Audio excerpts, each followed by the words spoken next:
Hello world, hello. It's your favorite little lion here today with the story of Butterfly Soup 2.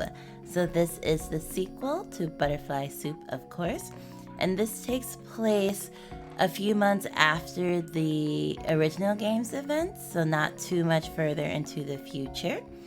So if you saw the first one, you know that this is a visual novel about sports and young adults, teens, on a baseball team, and they fall in love, and it's like a coming of age story, slice of life kind of vibe. And if you haven't seen it yet, I would recommend checking out that video. But if you're a rebel and want to start with 2, then sure, why not? Who am I to stop you? But let's get into it, shall we?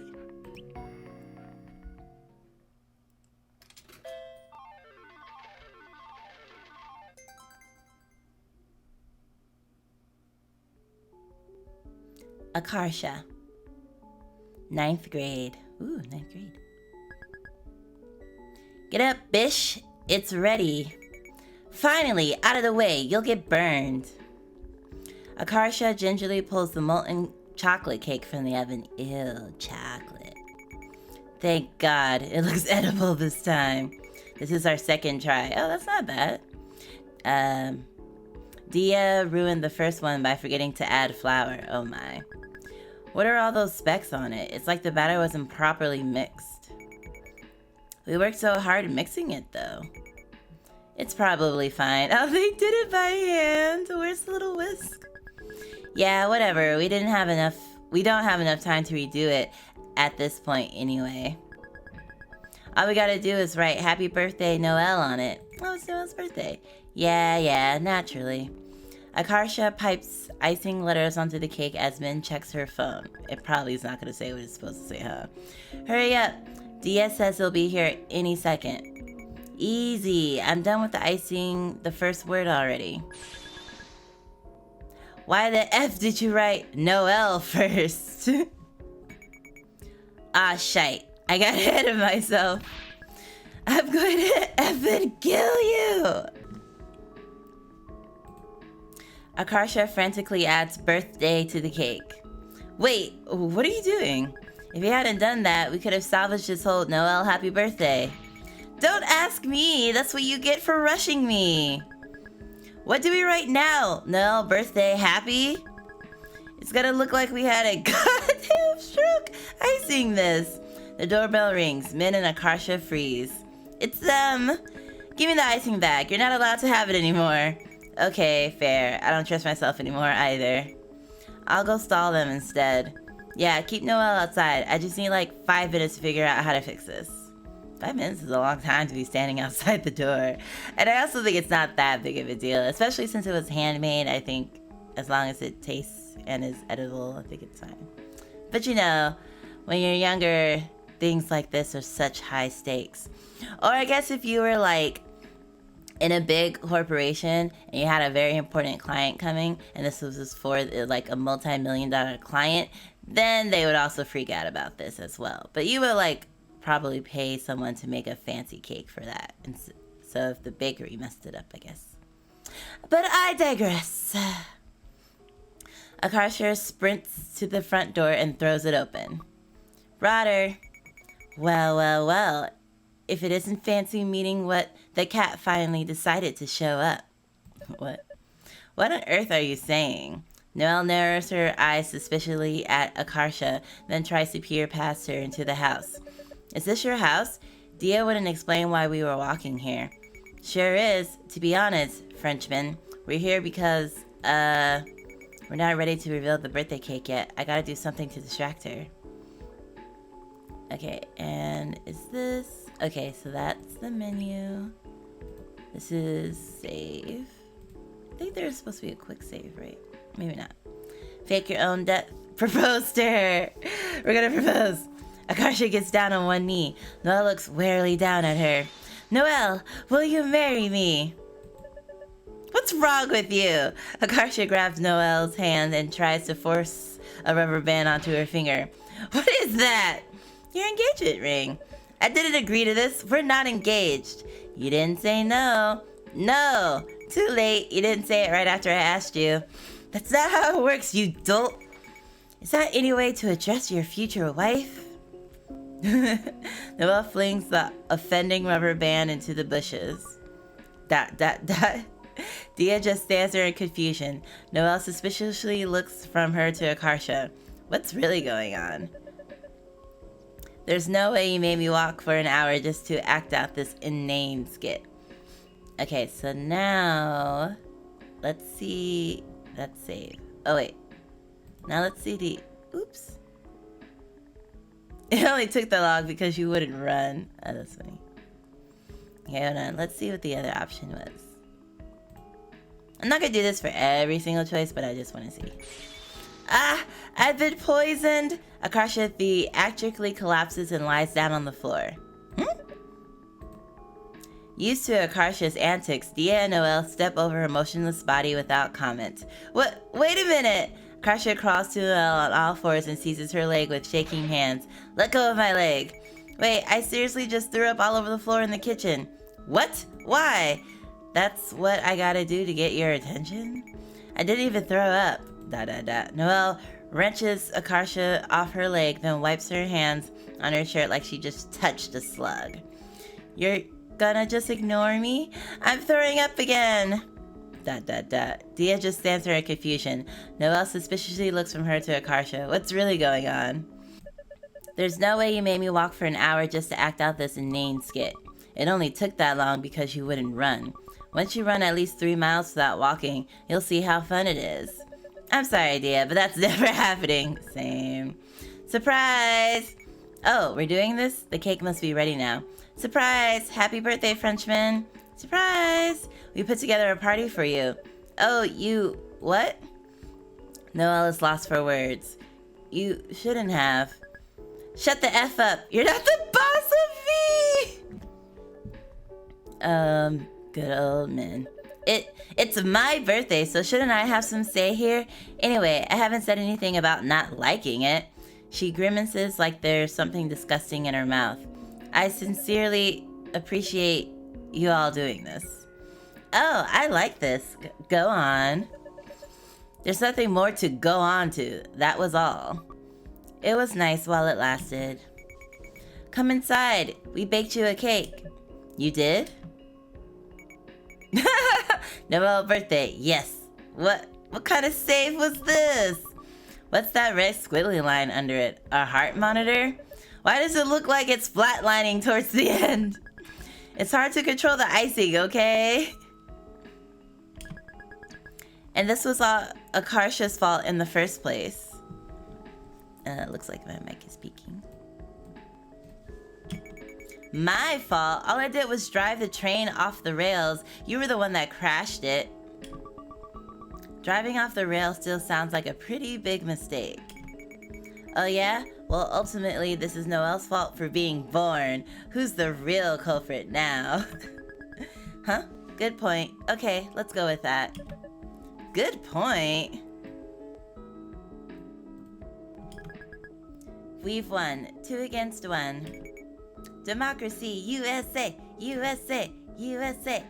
Once everyone's had a slice of cake, Akarsha brings everyone to the living room. This was originally going to be a sleepover, but I think some of your parents would have said no. Diya nods. My mom's never let me go to one before. She's worried it'll turn me lesbian. I mean, too bad for her. I already did. That's what I was thinking. I was like, it's kind of late for that.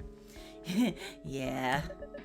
Akarsha, I'm surprised your parents let us come over unsupervised at all. And they trust me. They should be back any minute now, anyway. They're in San Ramon, watching my bro's red belt test for Taekwondo. I did Taekwondo for about 12 years. It must be taking longer than they thought. Test? I didn't realize you had to pass a formal examinations to advance in Taekwondo. Yeah, you gotta memorize forms and stuff. I've never seen them fail anyone, though. Anyway, us being home alone means we can go buck wild. We're about to throw a party of a lifetime, Frenchman. Akarsha crouches at the foot of the TV and turns the GameCube on. Mario Golf, BB. Golf? Are you sure Noelle will like that? I don't know what you're talking about. Mario Golf is the best game in the world. I only have 2 controllers though. I usually just play against my bro. Noelle should get to play first because it's her birthday. Yes, and the rest of us should take turns playing against her. Wouldn't that feel like everyone ganging up against me? Nonsense, you're getting the maximal amount of fun here, Frenchman. Akarsha hands Noelle one of the controllers. Min grabs the other one and curls up on the couch with Diya. Akarsha, this better not be like your copy of Melee. You didn't have any of the characters unlocked except Marth. Who needs Falcon or whatever when Captain Falcon is right there? Same thing, really. You mean Falco? There's no effing character named Falcon.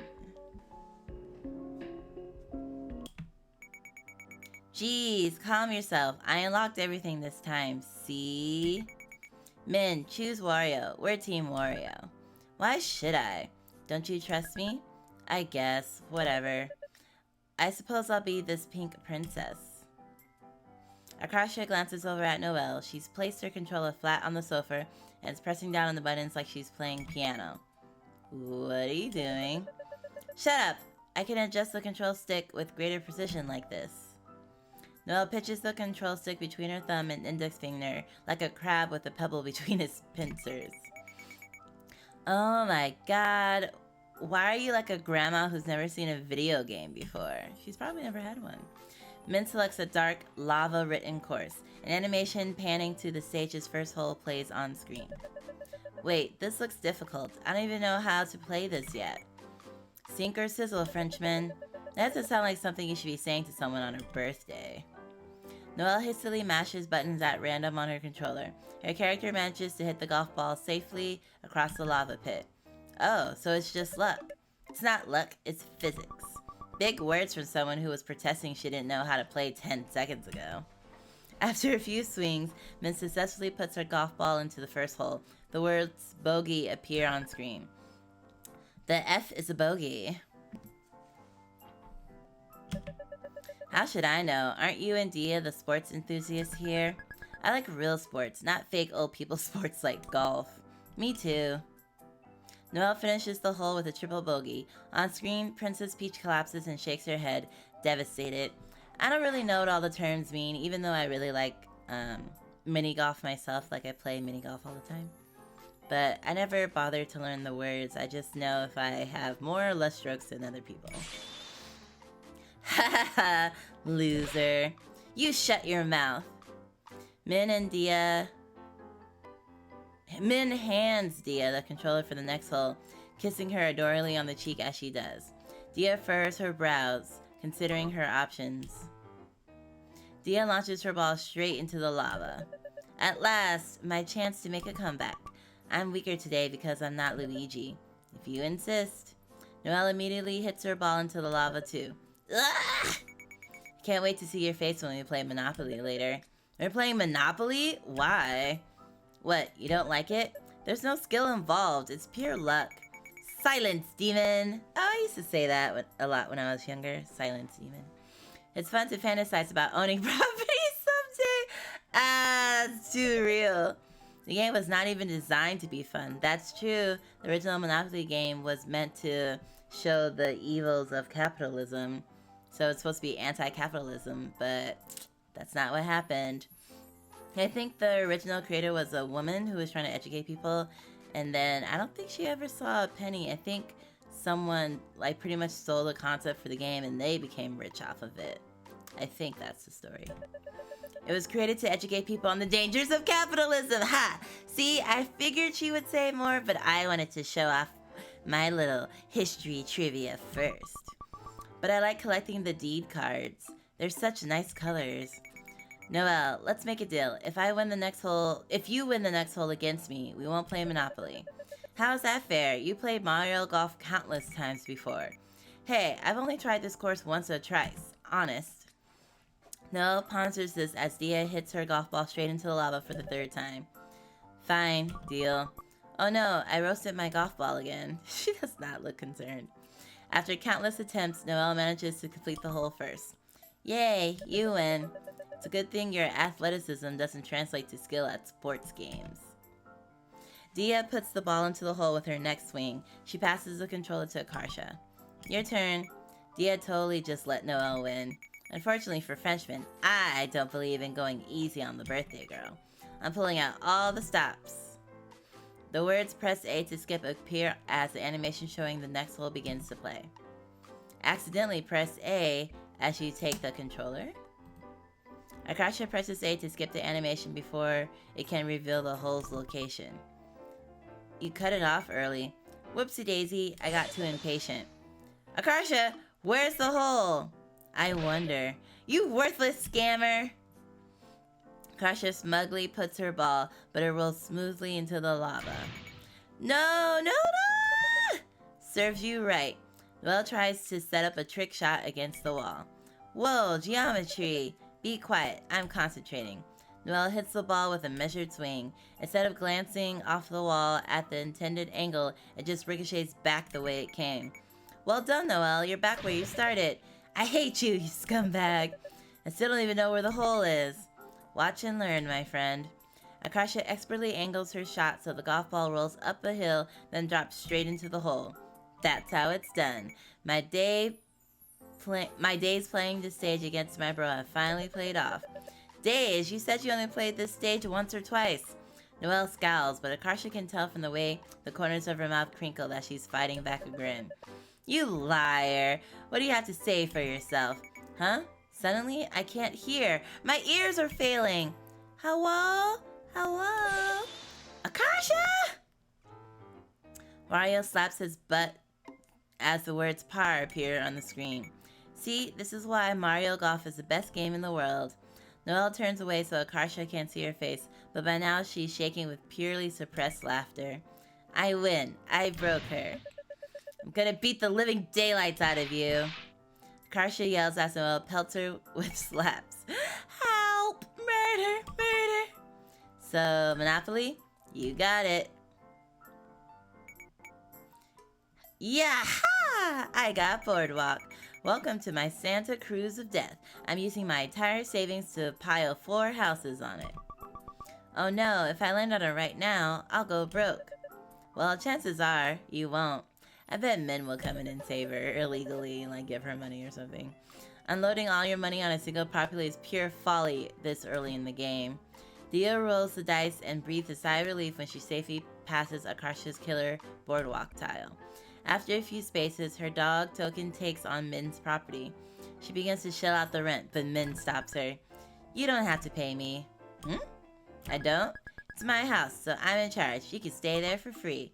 Flush. Not so fast. That's not an out. See, I called it. They're totally flirting while playing Monopoly. When you land on property owned by another player, the owner has to collect rent from you.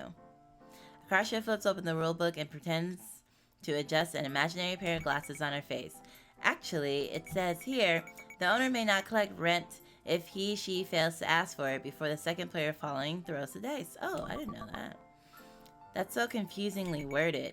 Basically, it's saying if the owner doesn't ask for rent, the renter doesn't have to pay for it. Ha! So Diya can sleep at my house.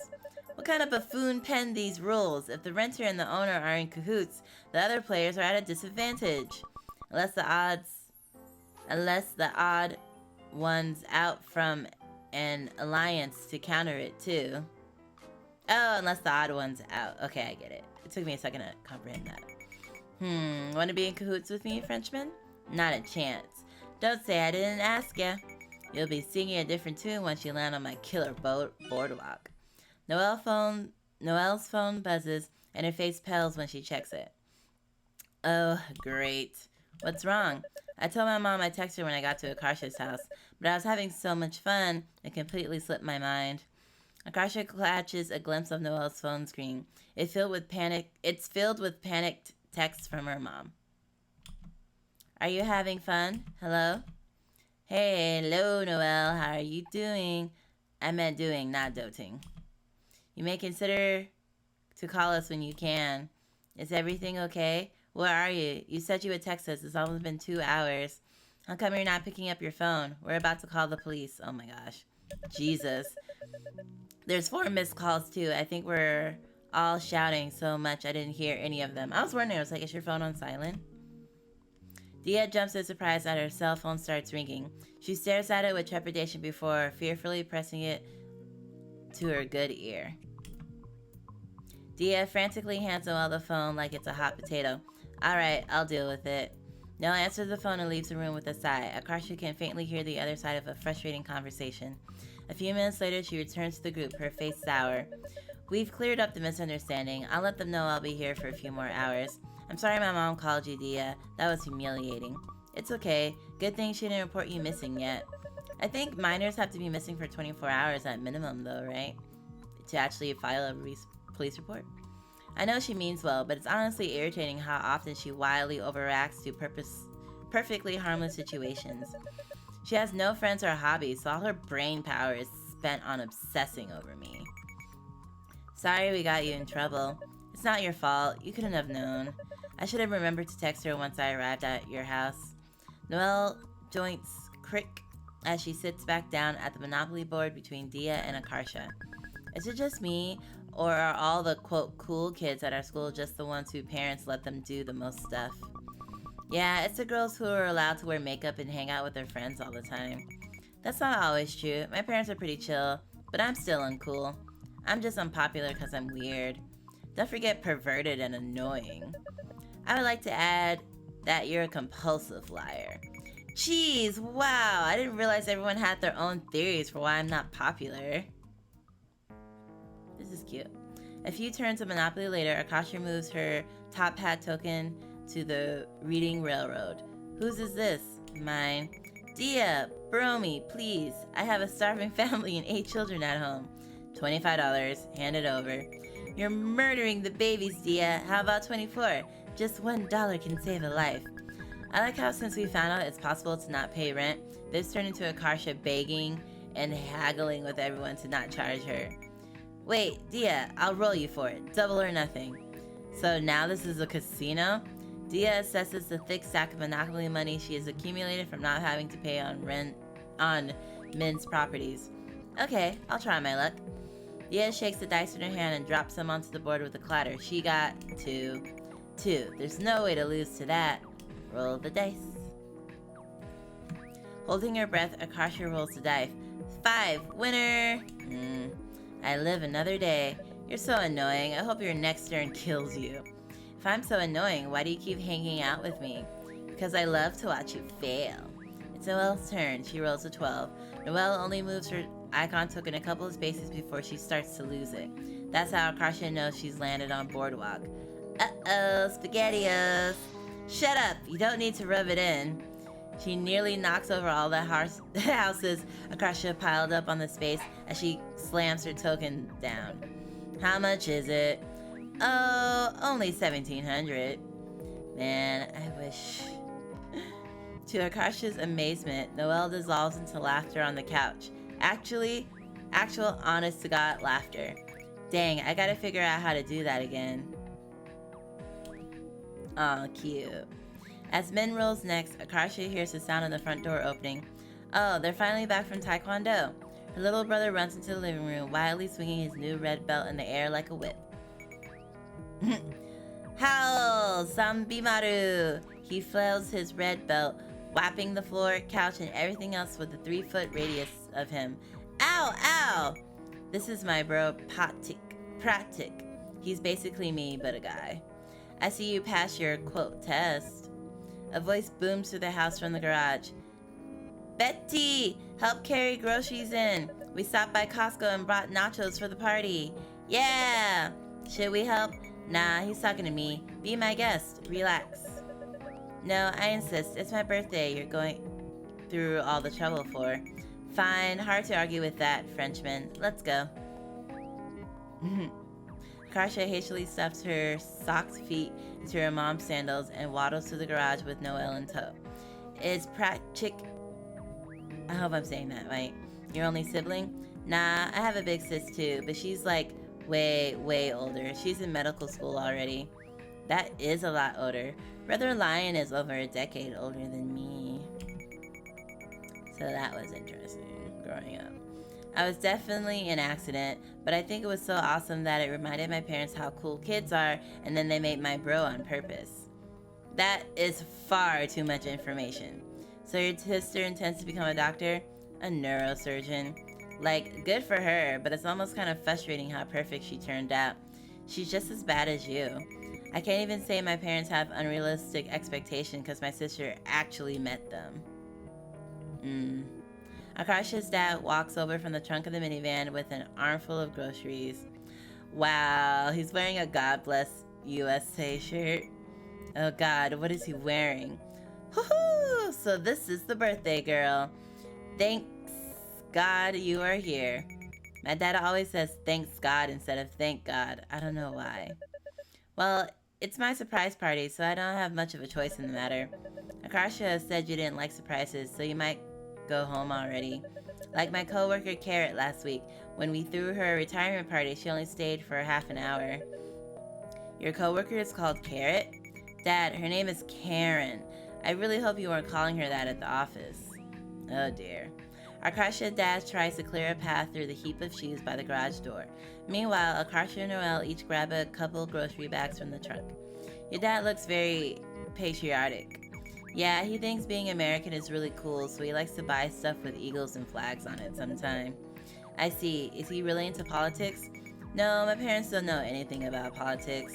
Every election, they have one of them vote for the Republican candidate while the other votes for the Democrat, so they can cancel each other out. Why do they bother voting if they don't care who wins? They just want to feel included, I guess. It's pretty silly. Akarsha's mom smiles at Noelle as she steps out from the passenger seat. Akarsha's mom smiles at Noelle as she steps out from the passenger seat. Oh my God, she was sitting in the car the whole time fixing her hair and reapplying her lipstick. No one cares, Mom. I'm sorry we're late. We thought we'd be back before everyone came.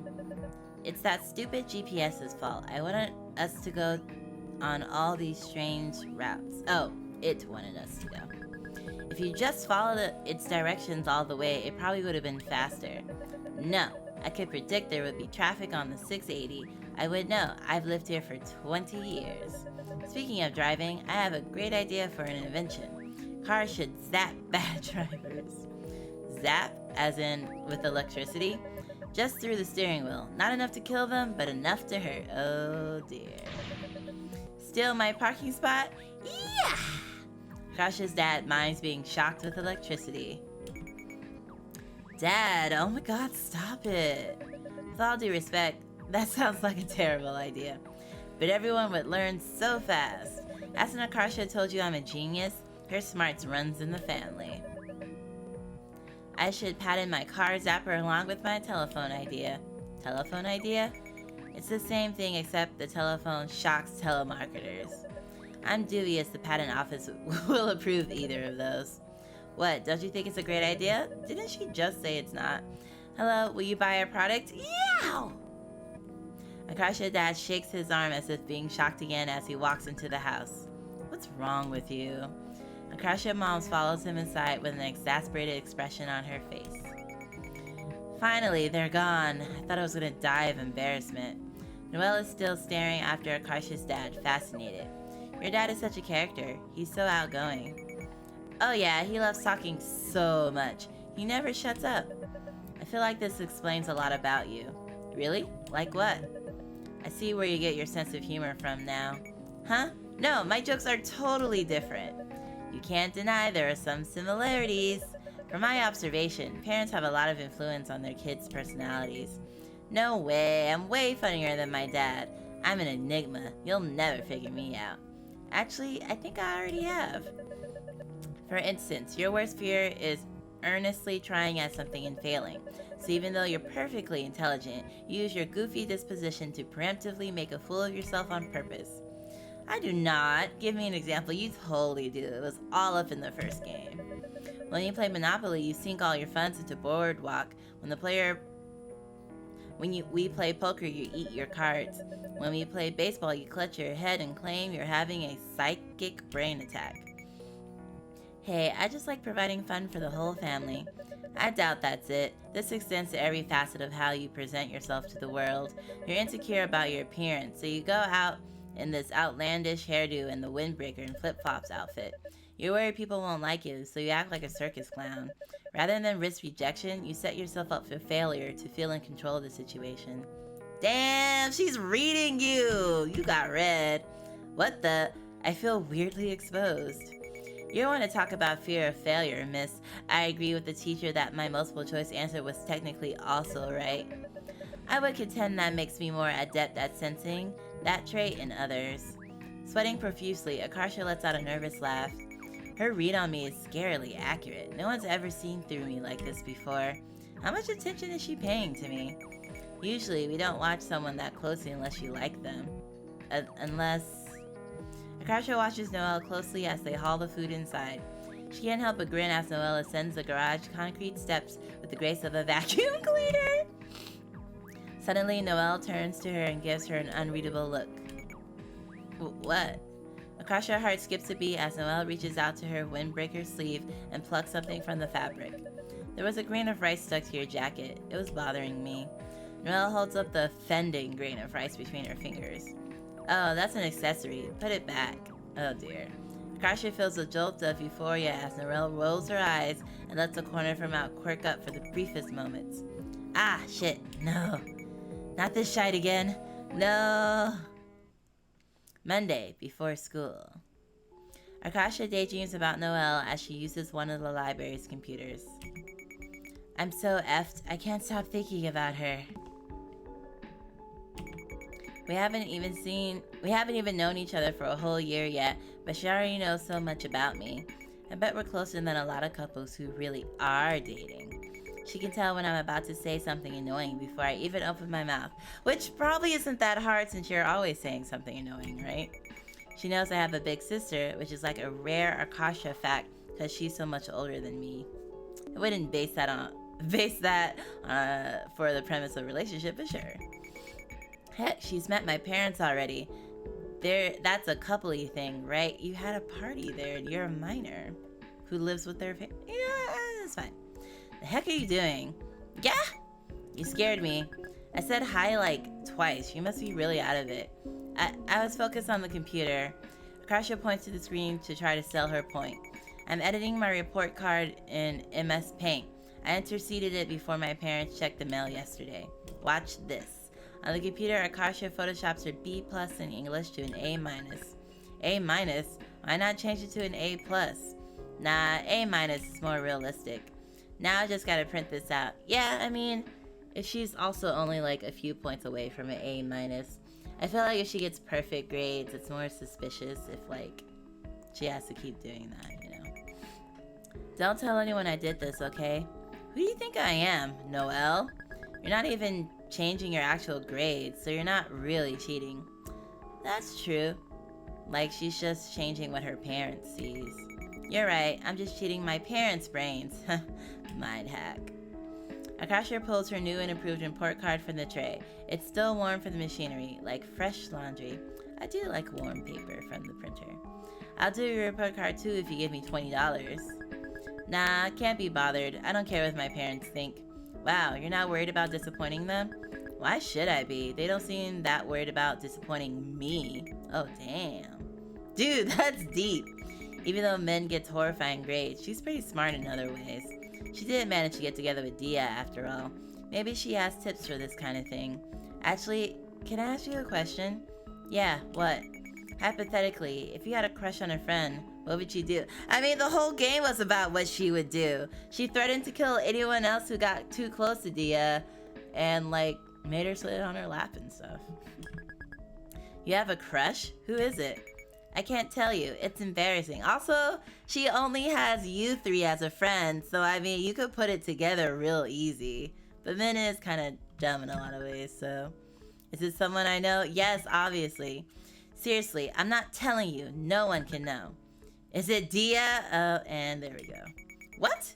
No, I'm not trying to get my throat slit by you. Is it me? No, but no more questions. I'm not exposing myself.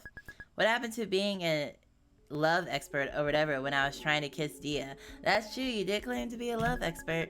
Why don't you just follow your own shitey advice? Admittedly, it's easier said than done. Look, it's exactly like what you guys said when I was on that date. Don't overthink it. Just be straightforward and tell them how you feel. You sure? They don't feel the same way. This could end up destroying our friendship. Yeah, just do it. You can even try one of the stupid effing pickup lines you keep practicing on my girlfriend. Okay, I'll promise I'll stop doing that for real. I just feel like hitting on my crush directly is a massive risk though. Well, it worked out for me. You'll never know unless you go for it. What's the worst thing that could happen? They reject you? Getting rejected is a huge deal. It'll make everything so awkward. I mean, yeah, but that's just a risk you gotta take. You don't get it. This isn't just me being paranoid. This has literally happened to me before. None of you went to the same middle school as me, so you don't know. Not only did my crush start avoiding me, but she told the rest of our friend group and they stopped talking to me too. What the? That sucks. Yeah, no kidding. I try not to think about it much. Well, that wouldn't happen this time. Even if it blows up in your face, you still have me, Diya, and Noelle. Haha, right, obviously. The bell rings. Nah, being direct about it feels too risky. I'm not even sure Noelle likes girls. Yeah, I would say at a baseline you could figure out if she even likes girls. Heck, I've never seen her express any kind of attraction to anyone at all. Is she just hella repressed? Or she could be ace. In any case, I don't want to embarrass myself. The only safe way to do it is to seduce Noelle so hard she's compelled to confess to me first. Sure. That way, if it doesn't work, I can write off all the flirting as a joke. So put her in the position you're in right now and make her suffer. Got it. There's no way this can go wrong, except for how it will. Use the mouse to interact. Okay. Min crosses her arm as Akarsha browses through the shelves. I effing hate libraries. What? What's there to hate about libraries? It's free books. Well, I guess the books are okay, but librarians are the worst. Why? This one time when I was like 7, I looked up a bunch of bad words at the school's library computer. The librarian saw my search history and got me banned from there for a month. What words did you look up? It was just a bunch of swears I was curious about, like damn and if. I remember searching middle finger too. I love that you thought middle finger was a bad word. Yeah, I was so innocent as a kid. I'm not sure innocent is the right word. Same. Look at desk. If Noelle's still fake tutoring you to trick your parents into letting you out of the house, she actually tutors me for real sometimes. Wow, really? I haven't failed a single test since we started. Aw, that's nice. She looks so proud, but not getting an F is a super low hurdle. I mean, not for her. Alright, protect your hearing. Min nods and covers her ears as Akarsha walks through the library scanners by the door. The book scanner alarm goes off. The librarian looks up, see that it's Akarsha, and impatiently waves her through. That seriously happens every single time you walk through the scanners? Are you sure you don't have any library books on you? Of course, there's even a photo of me taped by the door now because the first few times they search me, they confirm I don't have any. It almost feels like my backpack is haunted by the ghosts of a library book. How would that happen? Pissed off any books lately? No, unless maybe Noelle counts as a book? And because I annoy her daily, the books are mad at me? Are you hearing how crazy you sound right now? Yeah, I'm embarrassed I even said that out loud. It's probably just one of those things, like my magic rosin. Your what? Never mind, forget I mentioned it.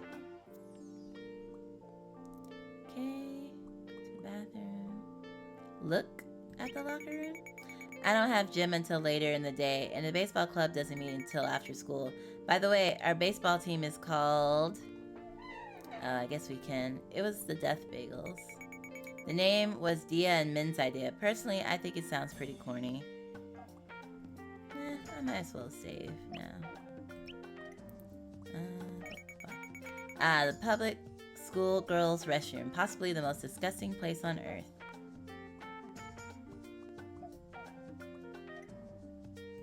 Okay.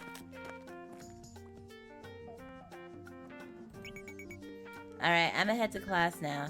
Adios, bitch. She's probably gonna go find Diya now.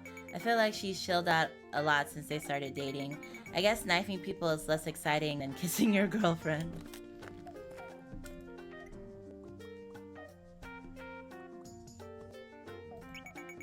How is it that everyone else has bomb-ass hair while mine's all sad and thin? What happened? Gene catastrophe. I hate how much my parents yell at me for studying late at night. If I slept early instead of cramming, I'd probably fail, and then I'd get yelled at for not studying. Ugh. Well, we're not gonna say that. At our school, it's really popular to say gay when you mean stupid or uncool. So you hear it all the time. Whenever people don't like something, they go, "That's so." Okay. At least they commented on it. Noelle and Diya aren't here yet. I managed to set up a special surprise the other day. Hopefully everything's still in place. A few minutes later, Akarsha looks through the window. Outside, Noelle and Diya are approaching the classroom. Yes, come here. Yes, come. My sweet. What? Suddenly, a water bottle whizzes through the open door and hits the floor with a loud smack. It rolls across the classroom until it hits the wall. It's not saran wrap today. Noelle peers suspiciously into the classroom from the doorway. She experimentally reaches one hand inside and feels along the door frame, apparently searching for abnormalities. What's wrong, Frenchman? Afraid to come in? What did you do this time? What makes you think I did anything? Maybe the fact that you've done something every morning this month? 2 against 1! Cheater! That's what you get, you worthless pest. Diya retrieves the sacrificial water bottle. Meanwhile, Noelle haltingly walks to her desk with an arm outstretched ahead of her, bracing for all manner of assault, whether it be liquid, solid, gaseous, or psychological in form. After thoroughly inspecting her desk, she apprehensively sits. After a few tense seconds, Noelle seems satisfied that the act of sitting down didn't trigger anything. Breathing a sigh of relief, she hefts a bulky laptop from her messenger bag. Yes, she didn't notice the extra wires, mouse, USB I plugged into her computer last Friday. I had the mouse hidden in my pocket. Diya takes a thin plastic folder from her backpack and flops it back and forth so it makes a woo sound. Did you work on the PowerPoint? I added a slide on sharks and dolphins as another example of convergent evolution. Noelle scrolls through the slide in question. It's a solid wall of text with no images. This is gonna put everyone to sleep. Noelle's so confident that she's good at public speaking, but she has zero charisma or self-awareness.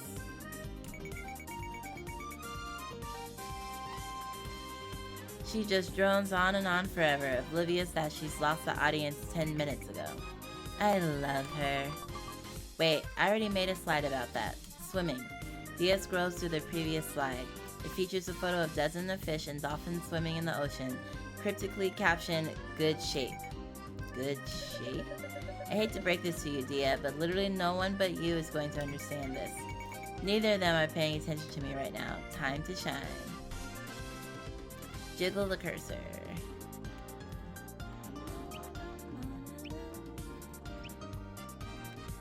Akarsha jiggles the mouse in her pocket as Noelle tries to edit the slide. What was that? What was what?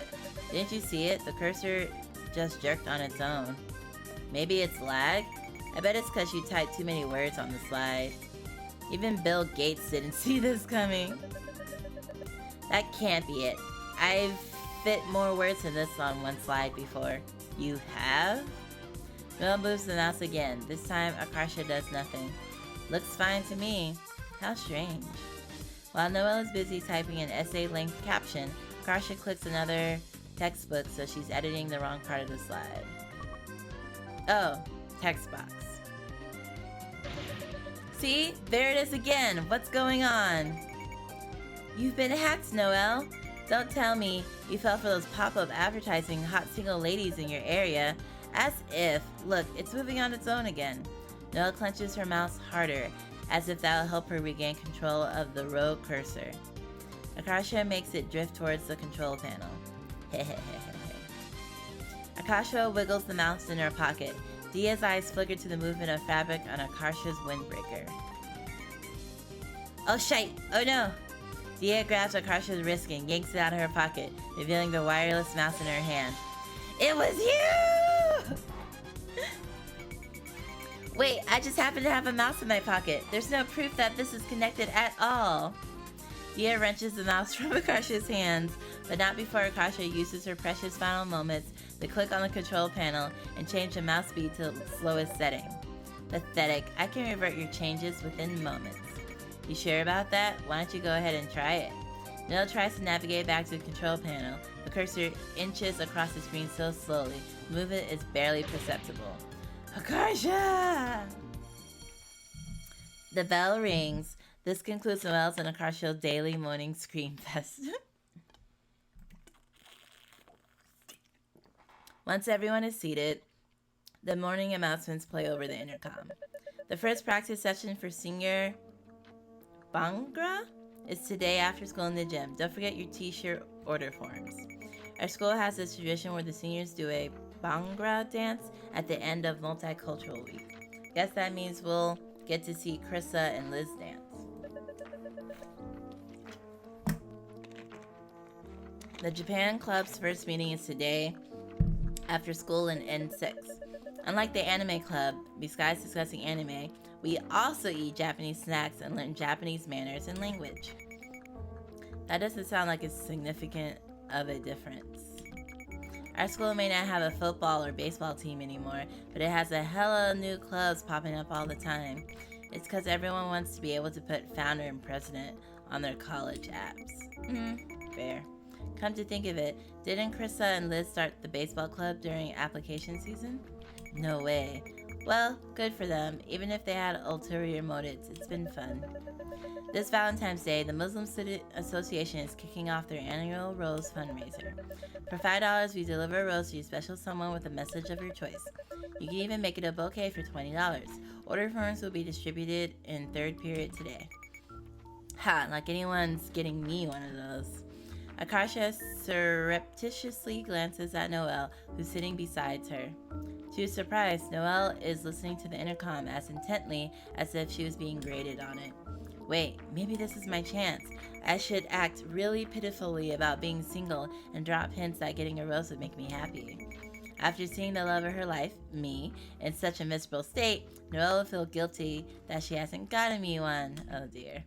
Akarsha sighs heavily and slumps in her desk. What's the matter with you?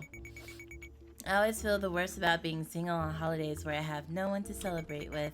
Like, Valentine's Day is supposed to be the happiest, most romantic time of the year, but it just reminds me of how no one's ever loved me. I bet Diya getting roses this year must be nice. What is there to envy? Flowers serve no practical purpose. They wither up within days and wind up in the garbage. What a waste of money. I semi-agree, only to the point where when I was younger, I didn't like getting flowers because they did just shrivel up and die pretty quickly.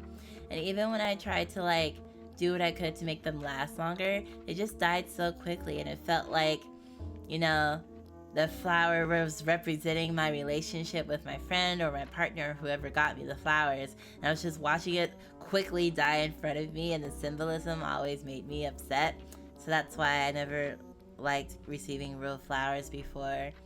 But as an adult, sometimes I get my own self flowers just so if the flowers are really pretty or a unique color or rainbow or something.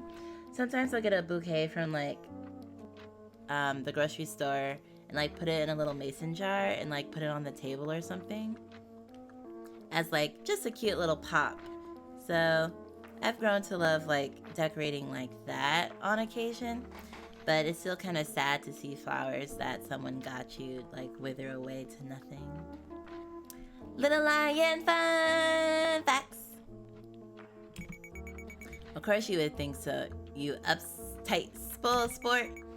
It's the thought that counts though. I personally wish someone would send me a rose. Heh.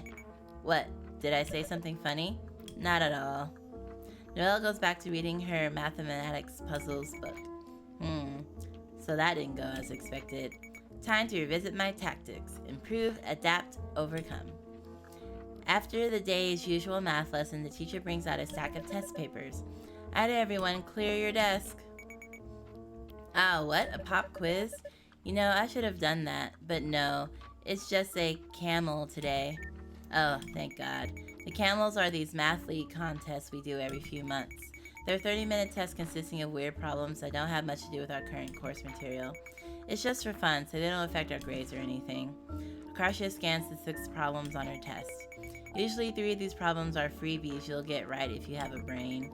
And then there's 2 that you have to think about and 1 hella tough one. Better get to work. On the way to lunch, Akarsha, Noelle, and Diya check notes on their answers. What did you get on the last question? The one about diagonal passing through a 20 by 12, 20 by 15 unit grid. I drew the whole grid the best I could, guessed 3,800 based on that. Aghast, Noelle drops her lunchbox as she pulls it from her locker, but Diya manages to catch it before it hits the ground. You drew the grid? There were thousands of units on each side. Only roughly. I was running out of time. Had 1 minute left and didn't know where to start. The answer was 4026, right? The diagonal goes through the first square at 0, 0, and then another 2014 squares horizontally and 2011 squares vertically. That's what I got too. Yes, if you got that, it must be right. Min gives them a weird look as she joins them. The F's wrong with you. How excited can you get over a math problem? Oh, Min, you're the worst offender of the F-bombs. I dread your presence on the screen. Clearly, you've never known the high of finding out you got the same answer as the smartest kid in class. Noelle preens a little at the compliment. That's an exaggeration.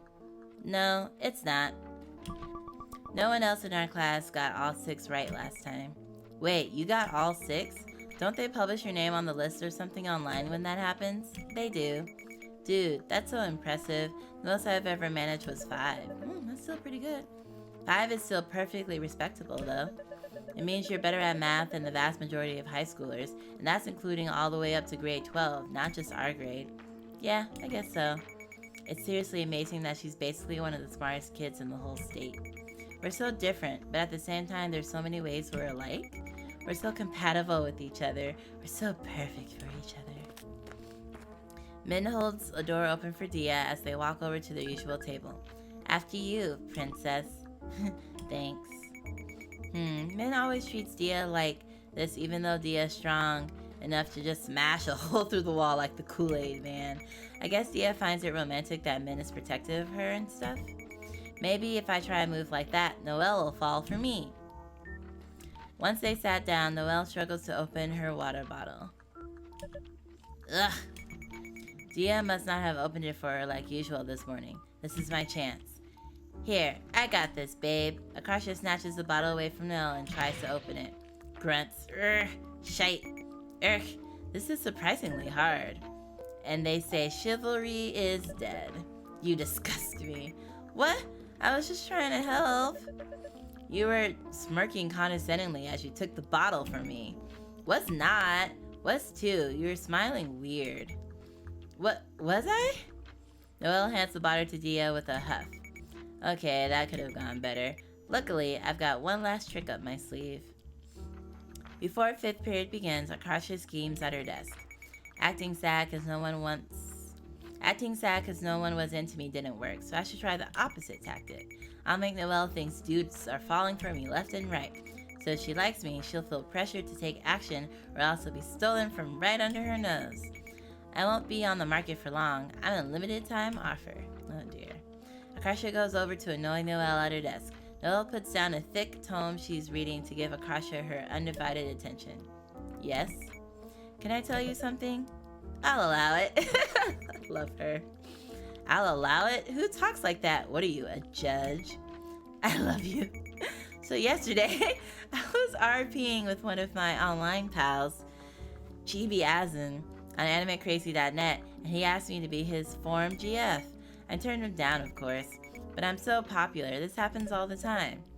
Never mind, forget I asked. Huh? She doesn't sound remotely interested. Suddenly, a sharp tremor rattles Noelle's desk. Quick shaking my desk. But I'm not shaking it. Oh no, is it a earthquake? Noelle and Akarsha look at one another and at their violently shaking surroundings. There's a ghost?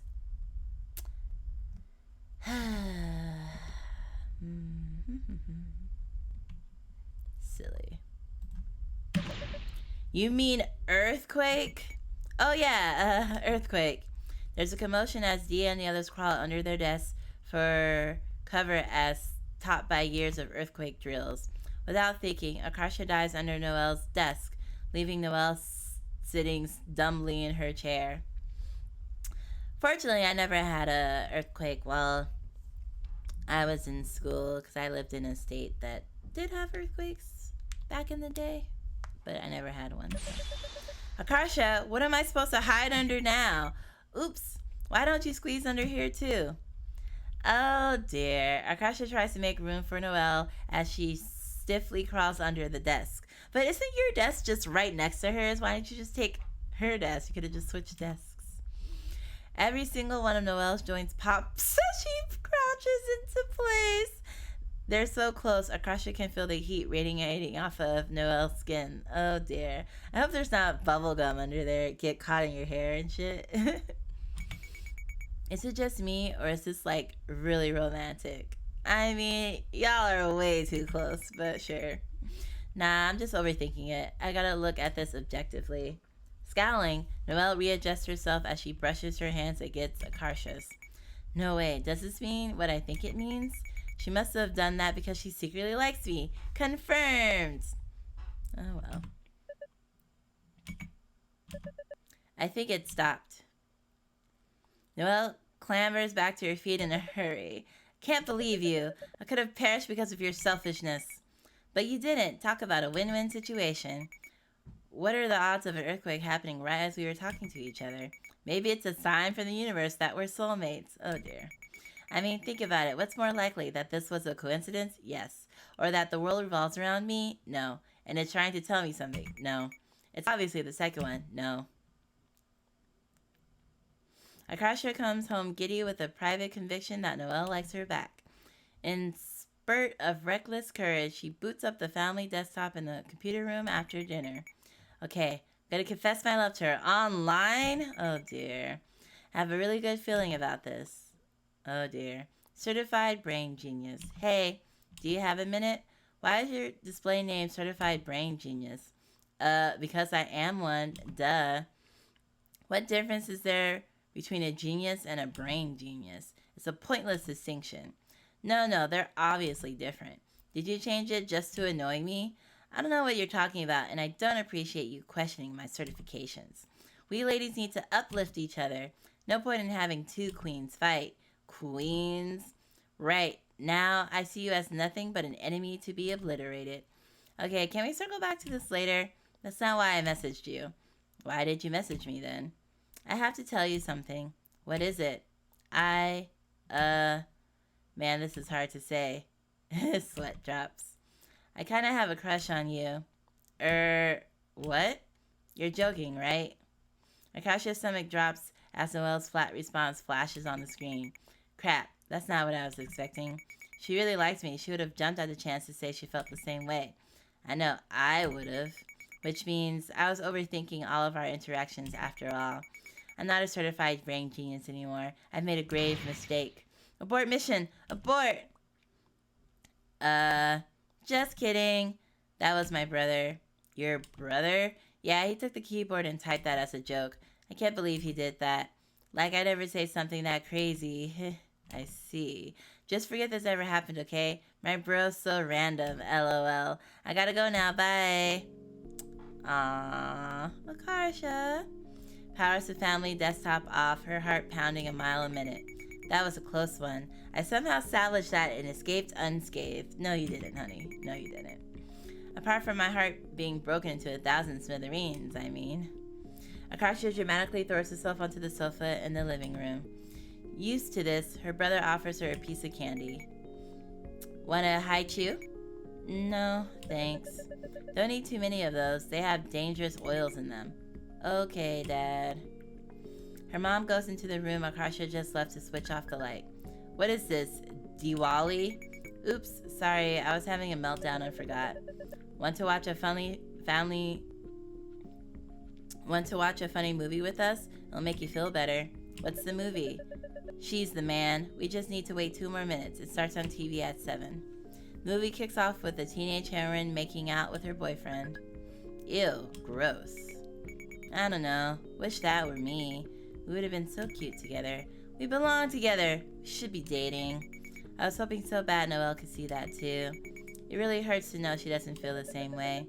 Oh, this actress makes a very handsome boy. She would have tricked me. She would have tricked you? Betty, do you know how to do this? Do what? Disguise myself as a guy? What kind of question is that? You're so weird. It's a fun movie, but watching all the characters happily pair up after their wacky teen hijinks just makes Akarsha's chest ache even more. Yeah, I used to get like that too. It's like you don't really think too much about like what you're missing in life, but then sometimes when you're watching other people have things, then it kind of reminds you how you kind of want those things, and it kind of makes you sad. Seeing the forlorn expression on her face, her dad pats her on the shoulder. Cheer up. If you really don't want to be a doctor, you can become a movie star instead. What are you saying?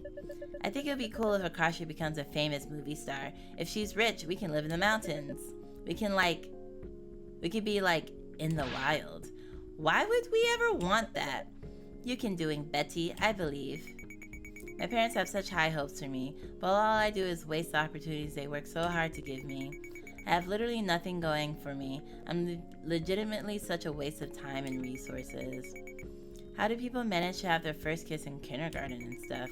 Why does anyone want to kiss me? Am I that unlikable? Oh, sorry. Why doesn't anyone want to kiss me? Am I that unlikable? Well, you kind of make yourself unlikable. You're not even like being your actual self. You're putting on like a clown front when you meet everyone. So it's like even if someone did like you, they wouldn't really be liking you. They'd be liking the facade you put out. So, I mean, it feels like such a remote thing that I can't imagine it ever happening to me. I've never even held someone's hand or been in any kind of relationship. At this rate, I'm gonna go through my entire life without ever getting kissed. What's even the point of me staying alive? There's nothing for me to look forward to. Everything just feels so unattainable. Once the credits roll, she dejectedly texts Min on her phone. I read online that it's healthy to wallow in sadness for up to 1 hour a day.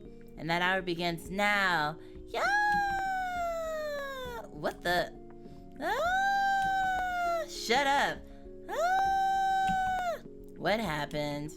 I confess that it didn't go well. Oh, shite.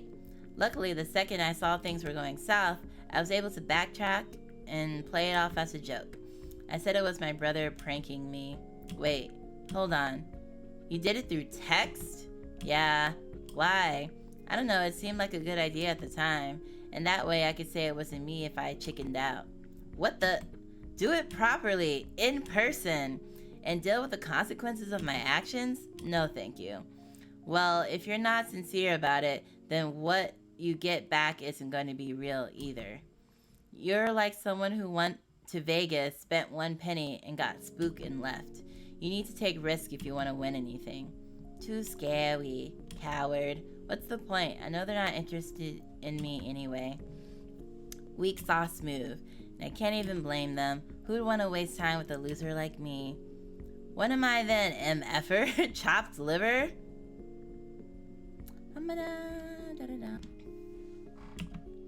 I'm wasting my time with you right now. But you like wasting time with Diya more. See? Is die. Well, it's not a contest. Okay, but it kinda is. I don't know, like having one person in the world think I'm worth loving would be nice. I feel like I've spent my entire life wanting people and being rejected while nobody's ever felt anything for me. Like, am I really that ugly and boring that no one would ever fall in love with me?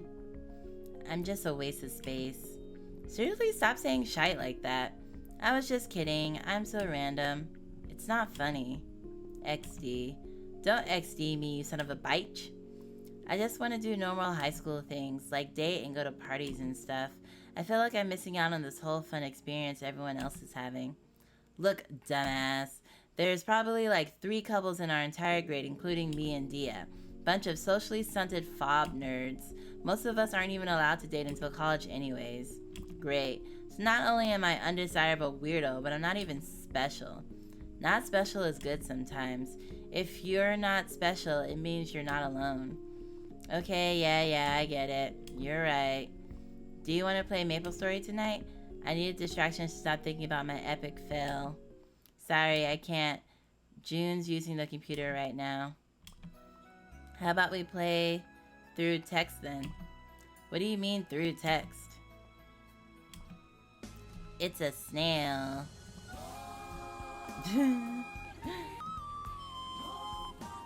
Oh, okay. Attack. Ninja star. It's hitting you. -5 HP. Huh? Why? Use emoticons like me. Oh. What's that supposed to be? Your butthole? No, a ninja star, right? Why would it be my butthole? It's a ninja star. Sicko. Oh, okay. 22 damage. 25 damage. It's coming closer and closer again. That's my fist punching. Oh, I thought that was a gasp. 2 damage. 4 damage. -3 HP. What the? The snail should be dead by now. They don't have that much HP. F9. Fine. You're not damaged. Okay, great. I'm gonna try doing the Kernick City PQ. Yee, good choice. Akarsha feels a bit better after talking to Min, but once she's locked off, the heartache in her chest returns. That night, Akarsha reads the entirety of Azumanga Daioh for the first time on an illegal manga scanlation site and never forget about everything. It doesn't work. I used to watch Azumanga Daioh. Diya's house. Akarsha cracks a weak smile as Diya answers the door. Hey, ready to walk to school together? Diya gives her an odd look as they start heading down the sidewalk. Are you okay? Yeah, why do you ask? You didn't send me weird messages this morning like usual. Also, your eyes are red. Oh, that's nothing. I got shampoo in them while showering. You should get L'Oreal Kids, no tears. Are you making fun of me? Yeah. Oh, all your jokes are so deadpan, it's hard to tell sometimes. It must be nice to be pretty. I wish I didn't have to be funny all the time to get people to like me. But at the same time, you're saying no one likes you. Just be yourself! It sucks being so pathetic that you'll fall hopelessly in love with anyone who pays even the slightest bit of attention to you. Oh yeah, that is hard when, like, people are actually just being normal nice, but since you're not used to it, you think it's extra nice. Especially unattainable straight girls. God, I'm stupid. I can't believe I was so desperate that I convinced myself she liked me back. Literally delusional. Sigh. At school, Akarsha nervously waits in the first period classroom before Noelle and Diya arrive. I wonder how facing Noelle again will go. A water bottle flies through the doorway and ricochets off the floor. Coast is clear. You don't need to keep doing that, you know. I won't reuse the same setup twice. Noelle cautiously sticks a long twig through the door frame. Her eyes narrow at Akarsha. Then what is it this time, you putrid worm? Wouldn't you like to know? Phew, she's acting like nothing happened last night. She must have believed what I said about my little brother sending the message. Thank God. Sorry, Pratik. Now I just gotta ignore my feelings until they eventually die out. I have a special present for you, Frenchman. Come closer. What? No, keep it to yourself. Don't be shy. I know you want my very special present. I don't want this present. Don't come near me. As Noelle enters the room suspiciously, she tries to give Akarsha a wide berth. Akarsha discreetly pulls her secret weapon out of her pocket. Here you go. It's a spinning light toy Akarsha got from Disneyland in elementary school. Noelle recoils as his rubber arms repeatedly whack her face. I was wondering, like, did she actually stick it to her face? I feel like this is like when people say, if a little boy likes you, he like picks on you and teases you and pulls your hair. And it's like, can we just retire that old trope? And can we not, like, reiterate it? Like, again, smacking her in the face, like, it's not gonna make her like you. just like chill. Yeah! 1,000 energy beams attack. I used to annoy my brother like this all the time. Akarsha, I hate you. Akarsha gulps as Diya approaches the crime scene and towers over her. Come on, this isn't fair. Just look, I'm so small. Look how small I am compared to you. No, it's also my birthday. You can't be mean to me on my birthday. Is that true? She's lying. Her birthday isn't until April. Akarsha yelps as Diya snatches the spinning toy out of her grasp. Seeing that Akarsha is unarmed, Noelle menacingly starts walking towards her. Hey, calm down. I was doing you a favor, testing your reflexes for you, like a doctor. Free reflex test. Akarsha breaks into a run as Noelle chases after her. Come back here, you cretin. Oh shite, baseball practice actually made her faster? Oh shite, she's catching up to me. Oh shite. When Akarsha comes to baseball practice, she hears whispering in the locker room. So the plan is, we all pitch in. If we split it up 8 ways, it's only $150 per person. But I don't see why I should have to pay. Shh. You have to pay because it'll be hilarious. She'll never guess who it is. And here I thought we were trying to do a good deed. Do you always have to be engaging some kind of psychic mind battle with her? What are they scheming about? I want in. Akarsha walks over to where the others are furtively huddled together. A hush falls over the team. Why, hello there, Akarsha. We were just talking about how Vampire Knight is getting an anime. I watch the anime. I also have a lot of the mangas. I don't have all of them though, and I never finished the whole series. We're acting so natural right now. Oh, Min. Okay, clearly they're up to something. The question is, what?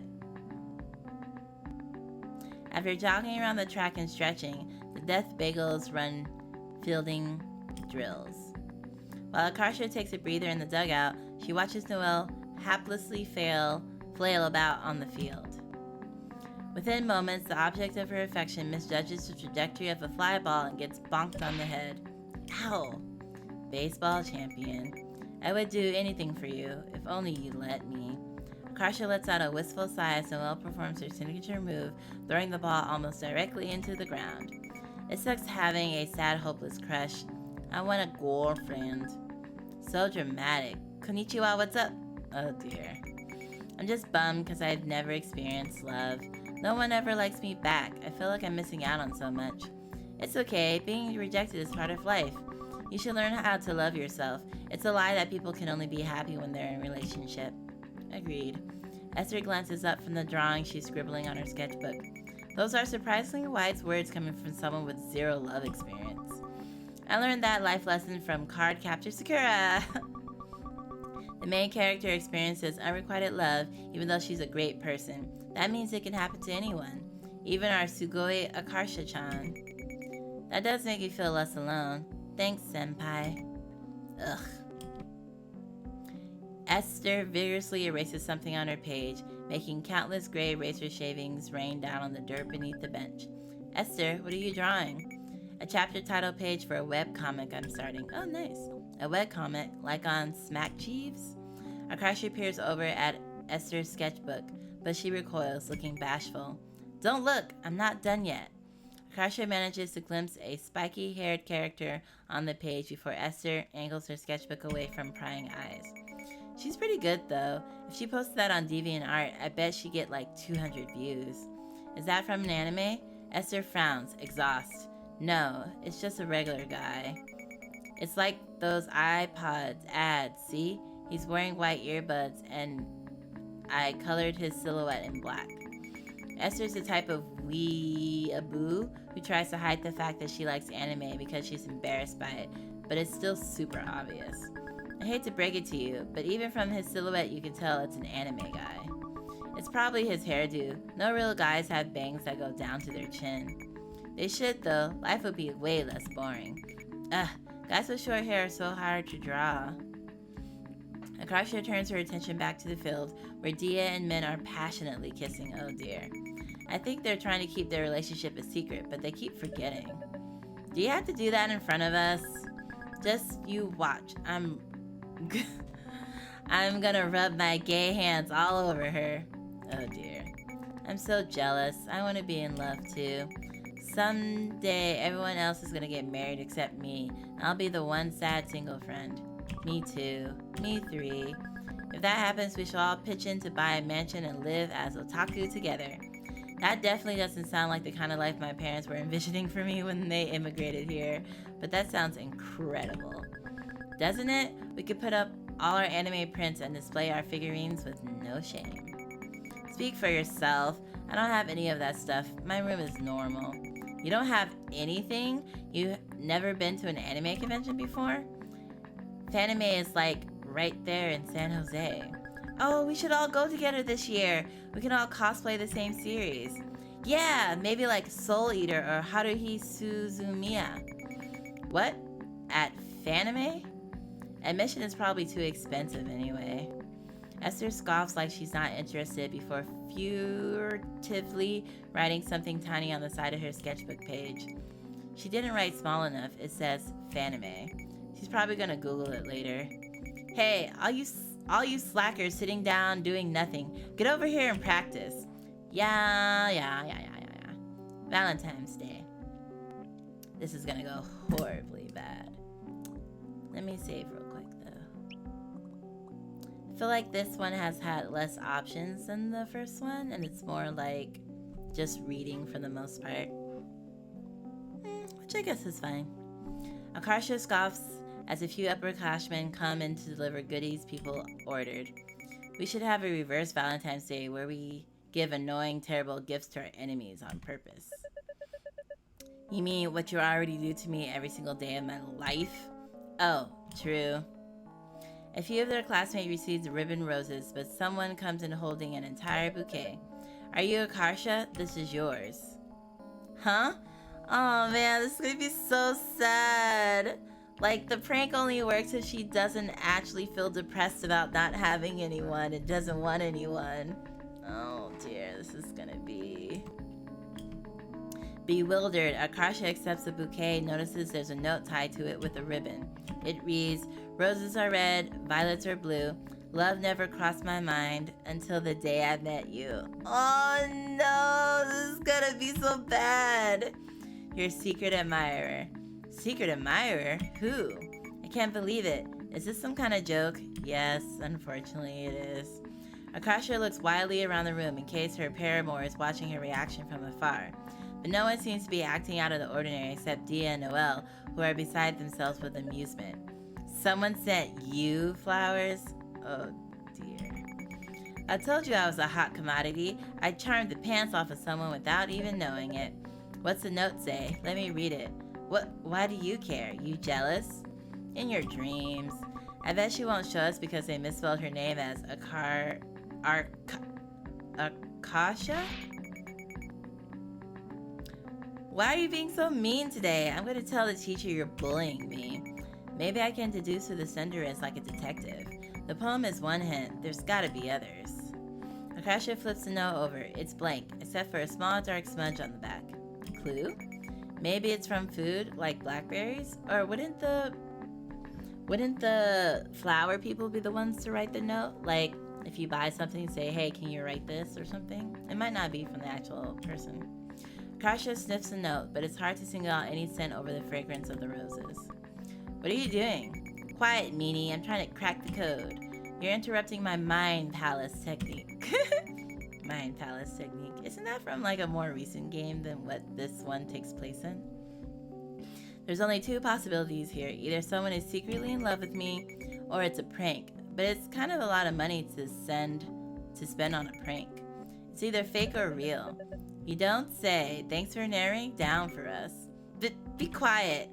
Flustered, Akarsha scans the room one more time for good measure. She catches Diya looking away a beat too late, smiling to herself. What are you smiling about? Nothing. Just happy for you. Aww. But she's suffering on the inside.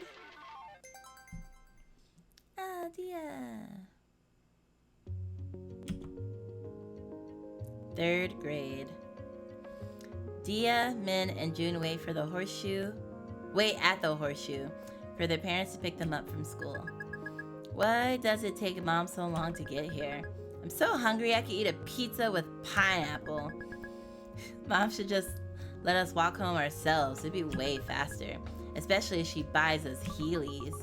But if you did that, I have to wait for my mom alone. It'd be so boring. Oh, I thought of that already. We can chat on walkie-talkies while I'm rolling away on my Heelys. That sounds fun. The three of them peered down the horseshoe at the long line of cars, hoping to catch sight of their rides. My mom's car is tan-colored. They should make cars in better colors like sky blue or pink. Yeah, I bet if they did, they sell a lot more. It's because adults are boring and have bad taste. They should sell cars with pictures of dolphins on them. Everyone would want one. They're cute. Diya perks up as a beige Toyota drives into the horseshoe, but it's the wrong model. Did you hear about Barry Bonds? He's in trouble because he did steroids. What are steroids? They're drugs that make you really buff. It's cheating. I don't see why they don't let you use them. If they're so good, everyone should use steroids. Baseball would be more fun if everyone was super strong and super fast. Suddenly, Min jolts upright and shouts as a silver sedan pulls up to the curb. I see our car! Bye, Diya! Heat rushes to Diya's face as Min hugs her tightly before dashing off. Bye! Wait, the car has a slide thingy under the door that ours doesn't have. Min flings the car passenger seat open, revealing a stranger inside. Who are you? Min hastily slams the door shut and stomps back to Diya and June, who are both wheezing with laughter. That was the wrong car! I told you. Diya, I think your car is over there, though. Thanks. Bye for real this time. See you tomorrow. As Diya buckles up in her mom's sedan, she peers out the window, smiling a little when she sees Min waving frenetically at her outside. How was your day at school? Amma? Okay. We had to write about an invention we'd make in class today. What did you invent? A better bed that makes it so your stuffed animals can never accidentally roll off of it. I thought of it because last night while I was sleeping, Horny fell on the floor. Horny? Who's that? My cow plushie. He's one of Snakey's older brothers. He was all cold and alone for hours, and I didn't know. Maybe she give, quote, Horny a different name, like Moo Moo. Why? It'll be hard for him to get used to it. You must have the most loved stuffed animals in the entire world. What else did you do at school? I tried to take an accelerated reader quiz on the boxcar children book I read, but I accidentally clicked on the wrong book, so it made me take the quiz of a book I never read before. It didn't let you quit out? What a bad design.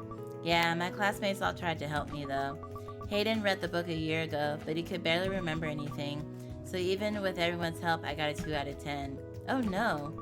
Mr. Armstrong said he wouldn't count it for my grade though. That's a relief. That boy waving at you earlier, was that Hayden, the classmate who helped you? You mean Min? She's not a boy. Huh? The one wearing the hoodie? Yeah, she's a girl. To Diya's surprise, her mom wrinkles her nose in disgust. That was a girl? She's a freak. You should make friends with more normal girls. Oh my god, a hoodie is not even that dramatically masculine. Like, I mean, I get if it's like a dude wearing a skirt, but I feel like it's hard to be like, oh, a girl is dressing in guy's clothing unless it's like literally a suit and tie. Like, there's not many masculine only clothes that are like, you know what I mean. Like, girls can wear shorts and pants and hoodies and shirts. It's like, chill. Huh? That's not very nice. But it's true. She looks like a boy. Stay away from her or you'll catch it too. Catch what? It's not like she has a disease. You're too young to understand. Only freaks look like that. It's bad to judge people by what they look like. How is your daughter schooling you right now? Wow. You don't even know her. She's really nice to me. I don't need to know her. There's clearly something wrong with her. She's only acting nice because she has impure thoughts towards you. What's that supposed to mean? Even if she has problems, I can tell her and she'll fix them. We're friends, so she'll listen to me. You can't change people, especially not weirdos like that. If they're bad, they're bad. It's a waste of time to try. You know what? This calls for... Jeez, I'm surprised Diya isn't like a bitch being raised by someone like that. If you can't change people, then how can she change me into looking like a boy? Oh, if you can't change people, then how can she change me into looking... Yeah, exactly. Fallacy. You can't have it both ways. You're normal, so you have to stay away from weirdos like that. I don't care. She's my friend. No, you can't be friends with her anymore. If I see you talking to her again, you're in big trouble. Yeah, well, they're dating now, so screw you. 6 years later, after baseball practice. Ah, cute! Min pushes Diya back against the locker room wall, kissing her again and again. As long as they're alone and not doing this in front of people, because Jesus Christ. Wow, this is great. They break apart, both panting for air. Oh god. A pleasant shiver runs down Diya's spine as Min grins sharply at her. Oh, you like this, don't you? Diya is too embarrassed to admit it. She just nods, her cheeks blazing. You don't need to be shy. I mean, but if she's shy, she's shy. It's not like she's forcing herself to be shy. It's just me. I feel like I absolutely can't say it aloud, though. Sorry. Min presses a kiss to her cheek and whispers into her ear, voice low. Diya can feel her smiling, her breath warm on her cheek. It's okay. You're so cute when you're like this. I almost can't stand it. It's so surreal dating a friend you've had a crush on forever. Sometimes I get scared that us getting together was just a dream, and when I wake up, we'll just be friends again. But it's real! Somehow a miracle happened and now I'm her girlfriend. Cute. Min holds Diya's hand as they wait for their rides home. Please don't do that. No one knows about us except the baseball club, and maybe the workers at the dessert place where we had our first date at. So we end up kissing in the locker room a lot because the lockers block the view, and you can hear people walk in. But it's still fun. I love spending time with Min. I feel like they showed the flashback just because her parents are about to see them holding hands and it's going to be a whole thing. She can almost even make me forget I have a presentation tomorrow in biology. Assignments that make you talk in front of the class should be outlawed. What's wrong? You look worried about something. You can tell? Of course I can. What kind of girlfriend would I be if I couldn't even tell if something was bothering you? You're like a mind reader. Psychic. Nah, I just know you. You get all tense and quiet. So what's up? If someone's bothering you, I'll kill them. No questions asked. You probably should at least ask 1 or 2 questions. Killing people is wrong. Okay, then if someone's bothering you, I'll be really mean to them. So who is it? It isn't anyone. It's just that my group presentation is tomorrow in biology. Oh, that PowerPoint you've been working on with Akarsha and Noelle? Diya nods. We're supposed to elaborate on what we put on our slides, but I get so nervous in front of everyone that I blank out. What's there to be nervous about? You know all the stuff, don't you? Even if I know all the facts in my head, I can't improvise at all. It's hard to string words together on the spot. I always have to write out everything I'm going to say word for word beforehand and memorize it. Their conversation is abruptly cut short when a beige sedan turns the corner into the school. My mom's here. She picks me up after the baseball club if it ends late enough for her to be done with work. I'll hide. Bye. Min roughly pulls Diya close for one last kiss before dashing out of sight. Risky. Diya tries to slow her shaking breathing to a normal pace. I'm calm. I need to look normal. Diya gets uncharacteristically clumsy after making out with Min, like a dog who's still woozy after surgery. She staggered over to her mom's car as it pulls up to the curb. I'm scared of how my mom will react if she finds out I'm talking to Min again, let alone that I'm dating her. So it's a secret for now. Diya reaches for the door handle, misses, and slams her hand directly into the side of the car. What's the matter with you? Nothing. Diya hastily pulls the door open and gets into the passenger seat, trying to look natural. Yeah, it'd be kind of weird. It's like, sorry, Mom, I'm just so horny I can't even function right now. That's so awkward. How was your day at school? Okay. On the radio, a woman sings to a catchy beat. I'm curious for you, caught my attention. I kissed the girl and I liked it. What the? Did she really just say that? The taste of her cherry chapstick. I kissed the girl just to try it. Is she allowed to say that on the radio? It doesn't break any laws? Diya shifts uncomfortably in her seat as her mom frowns at the lyrics. I kissed the girl. What kind of terrible song is this? Disgusted, Dia's mom changes the station. I don't even understand why she's even listening to pop music. I feel like she would hate anything that's like liked by the masses, and she would be listening to something boring or like from their culture. That's a separate thought, not that something from our culture would be boring. Anyway. You know how in the movies superheroes have to hide their identity from their families? I'm doing that in real life all the time. The other day, I saw Akarsha and her mom at Safeway. She was so outgoing. She even told me about the biology project you're working on together. I didn't know you were doing the project until Akarsha said so. Why can't you be more like her? I like knowing things about you. If Akarsha was her daughter, she'd disown her for being bi. Not that she'd know that. Well, if you're looking at the spectrum of identities, at least bi has potential to have a guy partner. If you're just a straight up lesbian, like, I feel like your mom would, if she had to pick, would choose bi over lesbian. I never really know how to fill the silence when I'm with my mom. I don't know what I can talk about with her at school. She really loves me, but she comes from such a different time and culture that talking to her feels kind of unpredictable. Sometimes she'll surprise me by getting upset over something I didn't expect would cause problems at all. So my safest bet most of the time is just to stay quiet. Oh, that sucks. It's annoying how she's raised me to be afraid of talking, yet expects me to magically turn out like a child who was raised normally. Yeah, if her dad's like that chatty. Of course, Akarsha would like pick that up. That night, I mean, not all kids are like their parents, though. Sometimes they're drastically the opposite, even with social conditioning. So, that night, Diya tosses and turns in bed, anxious about her presentation the next day. I wish I could time travel to this time tomorrow after biology presentation is already over. I need to stop thinking about this. It's making my mind race. I can't relax enough to sleep. Diya checks her alarm clock. It's midnight already, and I need to wake up at 7 tomorrow. I need to fall asleep right now, or else I'll get less than 7 hours of sleep. I feel that. I'd be counting down like how much sleep I'll get if I go to sleep at this time, or that time, or that time. I think that'll wake her up even more. This might help. I feel like she'll just end up counting to 1,000. I looked up some breathing exercises that are supposed to make you sleepier. Diya squeezes her eyes shut, inhaling slowly and steadily. Now I'll breathe out and count on the count of 2. 1, 2, 3, 4, 5, 6. 6 giant pandas have 6 fingers, and their thumbs are opposable like primates' thumbs. These similar features are called analogous structures. Shoot, I started thinking about the presentation again. Let's start over. 1, 2, 2.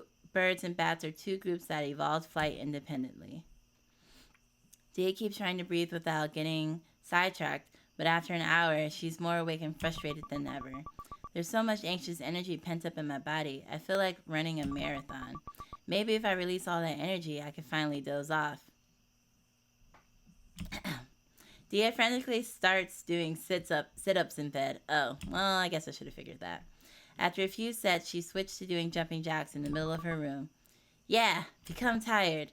After several minutes of frenzied exercise, Diya lies back down in her bed, her heart pounding. Phew! Hopefully that didn't just make me even more awake. Diya warily checks the clock again. It's 2 in the morning. I need to fall asleep right now so I can get at least 5 hours of sleep. Diya ends up lying awake for a few more hours. Oh dear. Now I want to see... Let's just do this one. Sometimes when I can't sleep, I fantasize that Min is hugging me and saying nice things to me.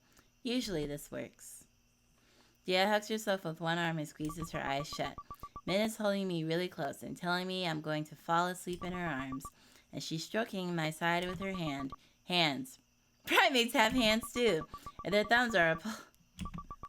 Shoot, I started thinking about the presentation again. Forget about the presentation, just think about Min.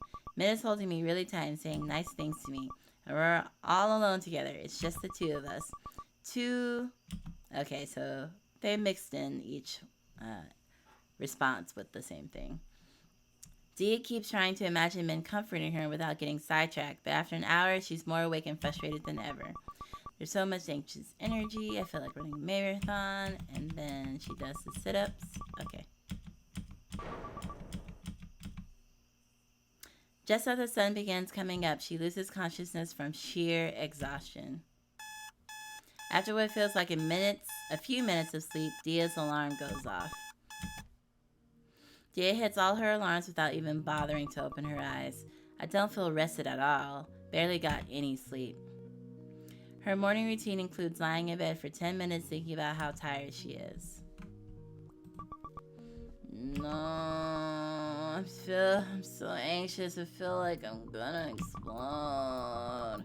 I don't have biology till 5th period, so I'm gonna be stewing in this dread for hours. 10 minutes pass like this. Finally, Diya drags herself out of bed and steels herself for the terrifying day ahead. Akarsha messaged me. That normally means she's on her way to my house. Check your computer. Hey, Diya. What is that? I googled Diya the Hedgehog and that's what came up. Diya has gone offline.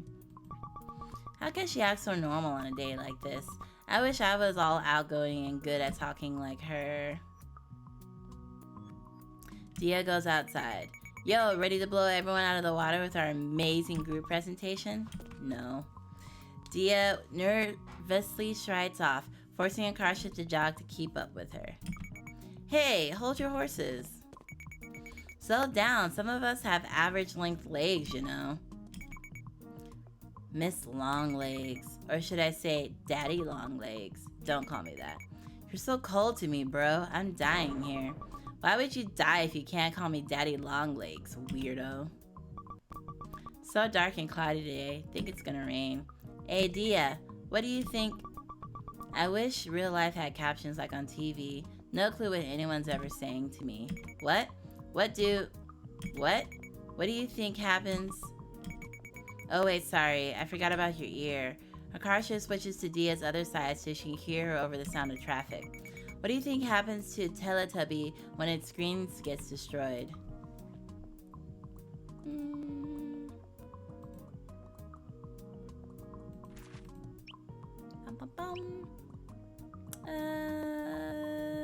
Why? Where is this even coming from? Have you been watching Teletubbies lately or something? What? No. It's called having a healthy curiosity about the world around us, my friend. Doesn't sound healthy to me. What kind of person thinks of destroying Teletubbies? They're so colorful and friendly. Messed up. Wow, geez. I see you're not ready for my cutting-edge Dragon Tales theories either. Okay, let's see. It's small enough, but I just want to see. Because I would assume it dies. It'd be like punching it in the heart or something. Damn, that's dark. You asked. I don't know. Screens are so fragile, though. If it's that important, you'd think the Teletubbies would have evolved a rib cage over it or something to protect it. True. But they can't. They couldn't see what's on their screens if they were covered. Must be like why our eyes don't have any bones over them, even though they're delicate. Oh, good point. We wouldn't be able to see. Whoa, you might be onto something. You should become a scientist. A Teletubby scientist. I doubt the world really needs Teletubby scientists. I like that one better. As Diya and Akarsha arrive at school, Diya feels something cold and wet drop onto her shoulder. It's raining. Gah, I'm heading inside. Akarsha scurries off as the rain picks up. Soon, torrents of water are pelting the ground. I still need to get my things from the locker. Noelle is hunched over the front of their shared locker and frowning at its contents. Good morning. We need to remove our books from the locker or they'll get soaked in rain. How? Your lockers aren't waterproof? Oh, no. Won't the roof overhang block it? No, look at it. The wind's blowing the rain inward. Yeah, we're gonna get damp standing here right now. Diya takes a mini travel umbrella from her backpack and opens it. As Diya diligently holds it over to two of them, Noelle hands her daily water bottle out to her without looking. Also, can you open this water bottle? Why don't she just get like a reusable water bottle that she can refill and doesn't have to unscrew every day? Or get unscrewed every day. Diya holds the umbrella with one hand and grabs the water bottle with the other. Don't have enough hands to open it. Diya carefully balances the water bottle on top of Noelle's head as she continues pulling her library books from her locker. Diya grips the bottle cap with her index fingers and thumb while pressing the bottle down on Noelle's head with the rest of her hand. Why not the locker? She manages to twist it open without spilling any water. I'm pretty proud of myself for pulling that off. She closes the caps and gives it back to Noelle as she slots the last of her novels into her book bag. Thank you. I finished rescuing all my water-sensitive items. It's your turn. Diya peers into her and Noelle's shared locker. Diya slips her books and binders into her backpack. It's a Valentine's Day card Min made for me this year. Every time I see it, I feel happy. You still haven't taken that home? I'm paranoid my parents will find it if I do. Min said a lot of stuff in it. Even if she were a boy, I don't think they'd be okay with it. I see. Guess I have to move it out of the locker or it'll get soaked and wrinkly, though. Diya carefully slips it into her binder's inside pocket. Speaking of Valentine's Day, how's Akarsha's investigation of her secret admirer going? Awful, and by that, I mean wonderful. She's utterly lost. Her list of suspects includes a random guy in our history class, a sophomore she's never uttered a word to before, and even the lunch lady who once gave her 2 slices of pizza that were stuck together instead of 1. Wow. We really can't keep this up every Valentine's Day without her realizing it's us. Yes, as long as we don't accidentally let it slip at some point. Out of curiosity, Diya checks what Noelle has for lunch today. Rice porridge. Noelle really likes this. I shouldn't eat it. I don't have much of an appetite today anyway. Deeper into the lunchbox, there's a Ziploc bag of neatly peeled apple slices. Thoughtful of your mom to do that. Do what? Peel the apple and slice it? Most people just eat them whole. I guess she has to show me she loves me somehow. Since she lacks the emotional maturity to communicate it through words, she's left to express it through actions. I mean, sometimes it's not people's love languages. Damn, Noelle. Coming for people who can't talk. Funny, that sounds like someone else I know. Are you insinuating I'm the same as her? Maybe. I wish I could deny it. Does your mother do the same thing too? Where after you had an argument, instead of apologizing, she just silently leaves you a plate of fruit to eat? I thought it was just my mom who did that. Isn't that very common in Asian cultures though? It must be an immigrant mother thing. Not even just immigrant, just like Asian. The rosin. This is rosin for string instruments. The first time Noelle showed me this, I tried to eat it. Same dialogue as the first game. Why do you have this anyway? You only play piano. It's the same kind Akarsha uses. She plays the cello in her orchestra class. Whenever she drops and cracks the thing she's using, she leaves it in her locker, and I secretly replace it with an identical copy? What? How do you get into her locker? I figured out her locker combination. Can't you just tell it's new rosin? No, I always scratch it up at the top to make it look worn, so it looks identical to the one she dropped. This is the third one. By now, she's convinced her rosin has self-healing abilities. Oh, okay, I'm like, this is weird, but I guess if it's a prank. Noelle goes through such lengths just to mess with Akarsha sometimes. I really know what to make of it. Yeah, that's a lot of effort. I'm ready to head to class when you are. Wish I could just head home and go to bed.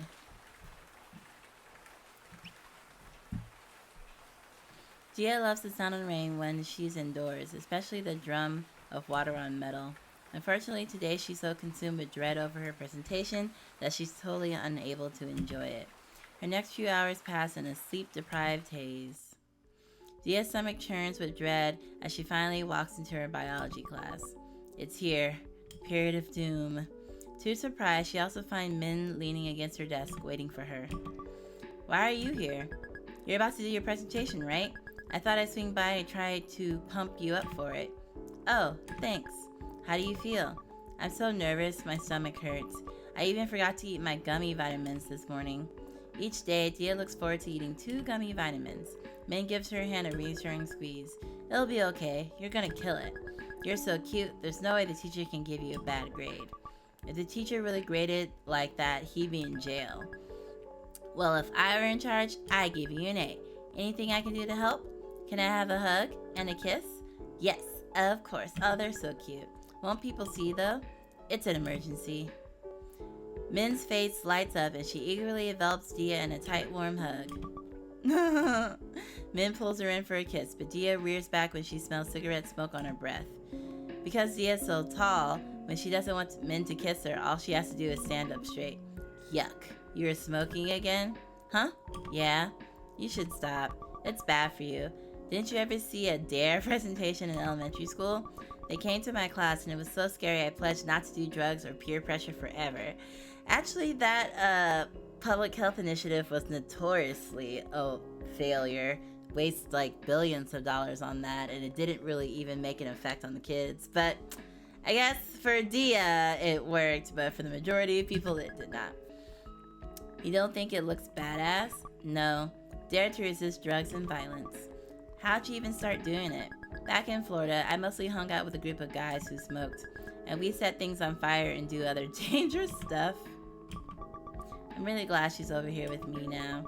But those guys aren't here anymore, so why keep doing it? It was a pain to get the cigarettes in the first place, since stores won't sell them to people under 18, so it feels like a waste not to use them, and I thought it made me look hot. You look hot when your hair's all messed up from kissing me, not when your mouth tastes bad and I can't even kiss you. Noelle scowls as she sits down at her desk. You're seriously still smoking? You need to get your life in order. I don't need to hear it from you, too. I don't even do it that often. Aren't you going to be tardy for your class? The bell's gonna ring in about a minute. Oh shite, I better run. Go. I'll live, probably. Tell me how it goes later. Min sprints off. You would think if Diya was like, I'm not gonna kiss you if you smoke, she would immediately like punch the cigarettes and set them on fire and be like, I'll never smoke again if it means I can't kiss you. Like, that seems like more of a natural reaction. Then it'd be a waste not to smoke them after getting them. Seconds later, the bell rings. Do you think she made it? I couldn't care less. Min is so cool, but I hope she stops smoking. They say people don't change, but I hope that's not true. It's too sad if it is. As another group starts presenting at the front of the class, Diya wipes her clammy palms on her hoodie. Wait, also, like, she's wearing a hoodie and her mom doesn't care? Maybe because her hair is long, so she still looks girly enough? I don't know. It's stupid. I don't know why I'm trying to logic something stupid like that. We're going to get called up any minute now. Diya, please try not to panic. When you're not speaking, you can hide behind me if you have to. Just don't bolt off. Okay. She's too tall. Can I hide behind you too? No. No fair. How come Diya gets to, but not me? There's no reason for you to. We'll look like we're doing the dances where everyone's standing behind one person and waving their arms. And you better not do that horrendous British accent. Why not? It'll be like a hit. It'll be a hit. More like a hit on our grade. Accents aren't a proper example of divergent evolution. But we need stuff to spice our presentation up. It's drier than Sahara Desert. So, this is a biology product, not a circus performance. Before Noelle can press Akarsha any further, the first group finishes her presentation to scattered applause. Alright, it's our turn. Come on, Diya, let's do this. Diya feels like she's having an out-of-body experience as she follows Noelle and Akarsha to the front of the class. As Noelle brings up the PowerPoint on the computer, Diya hides behind her and nervously looks out at the class sitting before them. I should have worn clothes that blended in with the classroom better so no one can see me. Like beige colored. I should have thought of that earlier. It's over. It's curtains for me. Hello everyone. We've been tasked with reviewing the patterns of macroevolution. The audio begins to nod off as Noelle flicks to the slide with an essay crammed onto it in 10-point font. Let's begin with the obvious question. What is macroevolution? To understand this, we must first consider... By the time Noelle is done droning through her last tome of a slide, half the class is asleep. Akarsha shakes her head and sighs as she clicks to her first slide. It opens with an illustration of a finch's head. Alright, so, divergent evolution. An explosion sound plays as 5 more finches with different beaks, shapes blast on the screen, jolting their classmates back awake.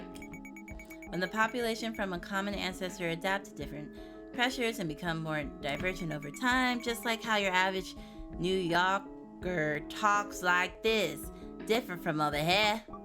She just switched from a British accent to a New York one. Oh well, maybe the teacher will think it's funny.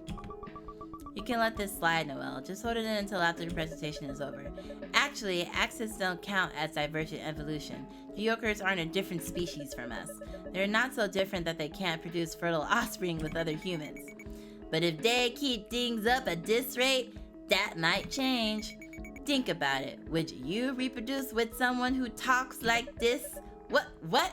I don't see how that's relevant. Just admit your example is invalid already. Oh, yeah? Akarsha clicks the mouse. A stock photo of a gravestone appears on the side with a pinwheel transition. What if that was your gravestone? What then? Did you add this to the PowerPoint just to use as a comeback? The class giggles as Akarsha clowns through her slides, but Diya's stomach turns as they stare at the front of the room with renewed interest.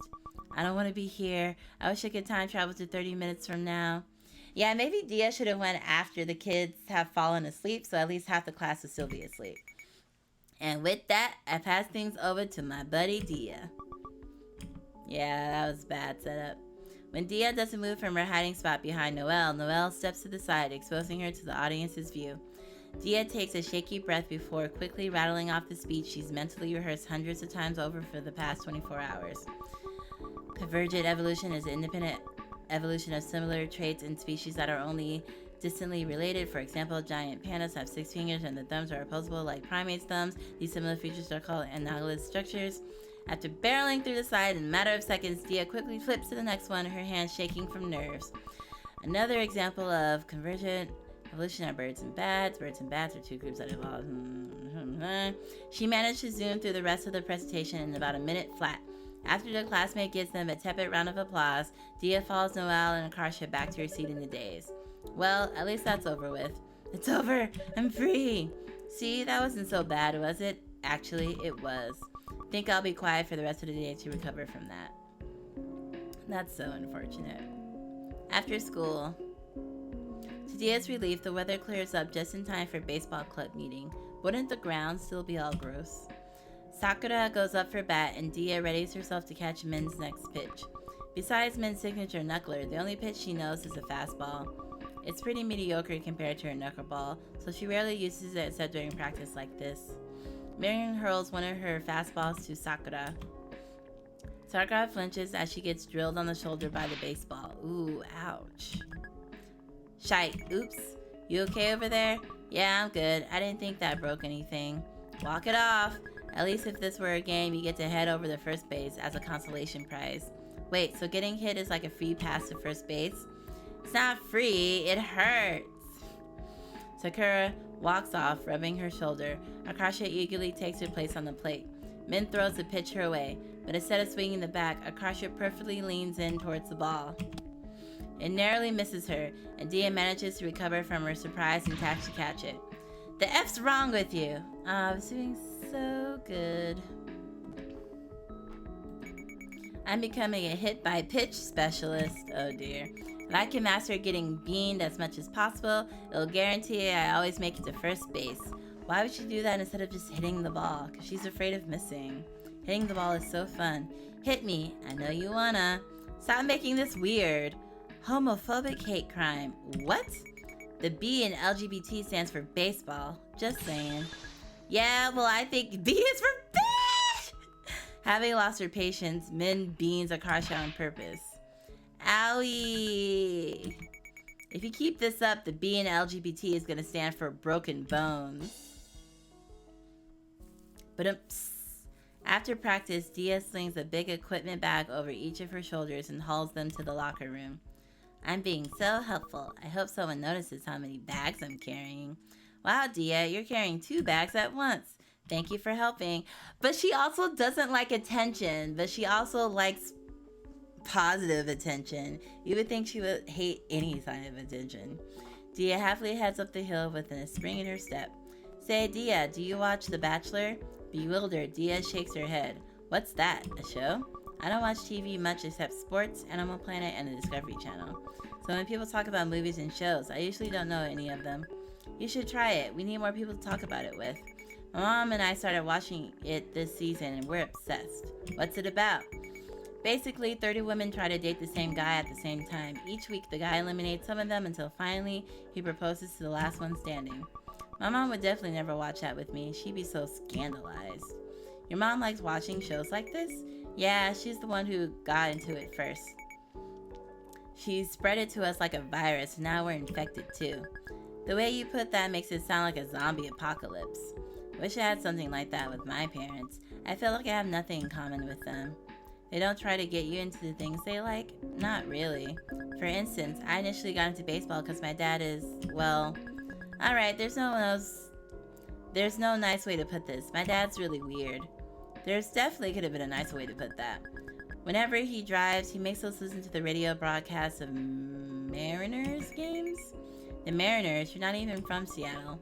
Ichiro is an incredible player though, but he's a weirdo. That guy only decided to stay in Seattle because his dog told him to. So, I would stay in Seattle if my dog told me to too. She does grow on you. They're all such strange little guys. I think that's just your Stockholm Syndrome speaking. Who knows? Maybe it is. As for my mom, her thing is Madonna CDs. I could sing every word of True Blue since kindergarten. Isn't that the first song about a teenage girl not wanting to get an abortion? I didn't say I understood every word. Maybe listening to all that Madonna did something to you as a little kid. Excuse me, what was that? I take it back. I have no clue what kind of music my mom likes. All I know are which songs she hates on the radio.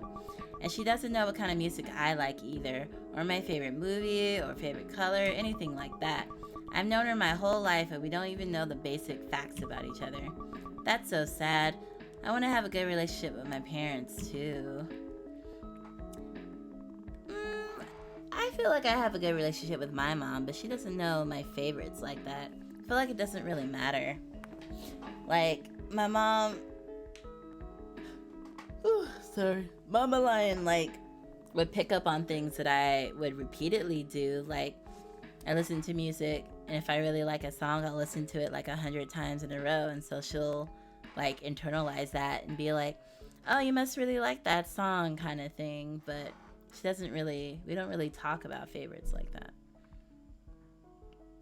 Diya listens to her teammates chat as she changes out of her baseball uniform. Kya! Don't look at my hairy legs. I haven't shaved for 2 days. You shave that often? I just do it when it starts to look gnarly. Your hair's not all coarse and gross like mine. I have to do it every other day or I start looking like a gorilla. Girls are supposed to shave? I've always wondered why no one's hair is really obvious except for mine. That must be the secret. Good thing I'm wearing long pants to cover up my legs. Suddenly self-conscious, Diya inspects her arm hair. Even my arm hair is pretty obvious. My hair is just all really thick and dark. There's even hair on my fingers. Is that normal? Yeah, I feel like it just depends on the person and their geology. Is that what it's called? Geology? Genes? Now I'm looking at my hands. I don't have hair on my fingers. But yeah, I've known some pretty hairy people. Maybe everyone's secretly judging me when they see it. After the club meeting, Diya gets into her mom's car with a new determination. How's your day at school? Okay. Did the presentation go well? Think so. Just glad it's over. When I grow up, I'm gonna find a job where I never have to talk to people. Diya's mom smiles knowingly and shakes her head. I'm the same way. I'm embarrassed of my accent, and it makes phone calls sound so scary.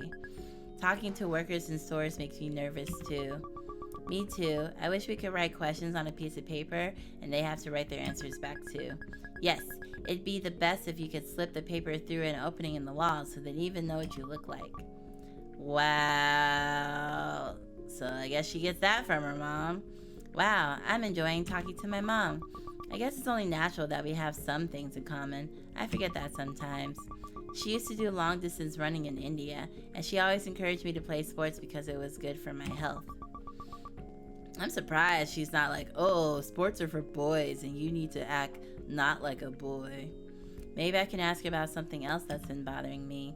Emboldened by her success, Diya speaks up as they sit at a red light. Can you get razors next time you go shopping? Razors? What for? To shave. My hair leg is really long. Diya's heart sinks as her mom wrinkles her nose with distaste. Don't do that. Shaving will make the hair grow back thicker and darker. That doesn't sound true. Pretty sure that's a myth. No, that's not a myth. No, it's true. Shaving is a terrible idea. But all the other girls at school are doing it. That's because it's Christian culture. Our family doesn't follow those rules. I wouldn't say it's Christian culture, but you could have a honest, open conversation about, like, societal expectations for women being hairless, even though it's totally normal and natural. But at the end of the day, it's a person's choice whether or not they want to shave or not. They should do it to make for themselves and not for others. But whatever!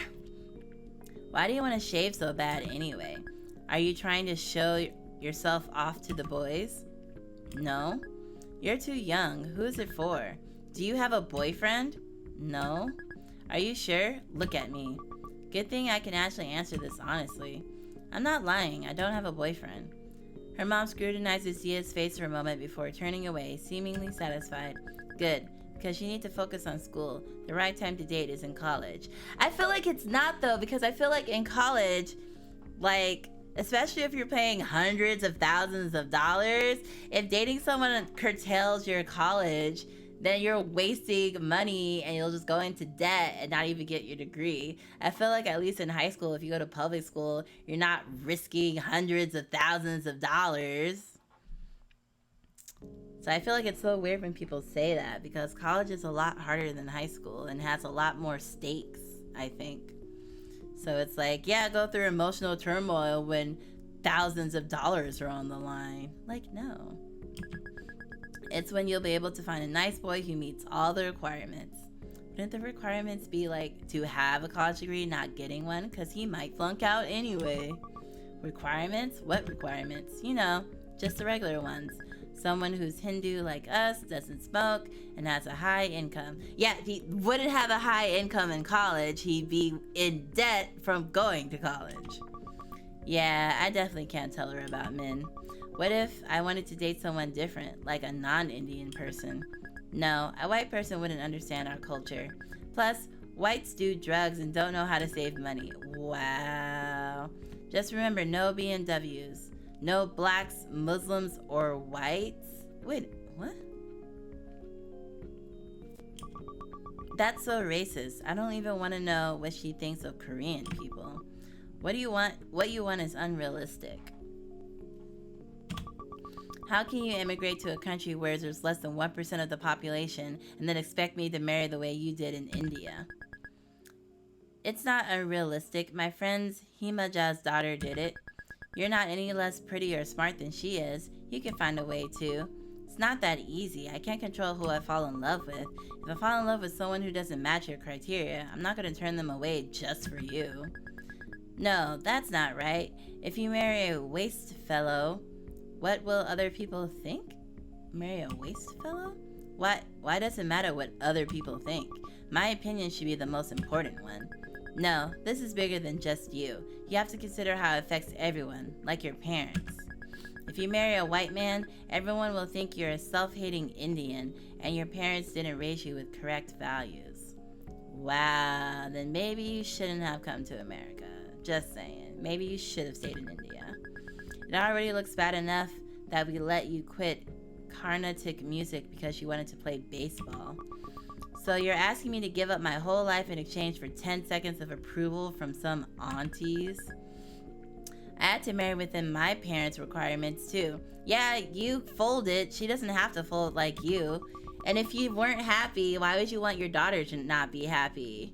Just because you put up with the mistreatment from them doesn't mean I should put up with the same thing from you. Exactly. You tell her. Mistreatment? I turned out perfectly fine. How can it be mistreatment? I don't think you turned out fine at all. Oh, well, that's a little. Your way of thinking about this, that's the way of thinking from a Christian's countries. You raised her in this country. You brought her here. Like, you just, like, I can't. Indians aren't like that. They're not selfish. Well, this isn't India, and I'm American. What, you think you're white? No, American. It's a culture. It doesn't matter where you are, you're still Indian. You have to honor your culture. Why do I have to follow the rules of a country I've never lived in before? As long as you're under our roof, you will. This is an Indian household. Could it be that my mom thinks people don't change because she doesn't change?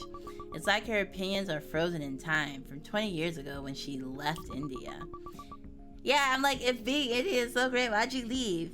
I know it's not that simple, but still, I'm just saying, this whole thing is so annoying. Just go to a college where you can leave your house and do what you want, girl. Just 3 more years. Well, I guess if you just started 9th grade, 4 more years. 4 more years.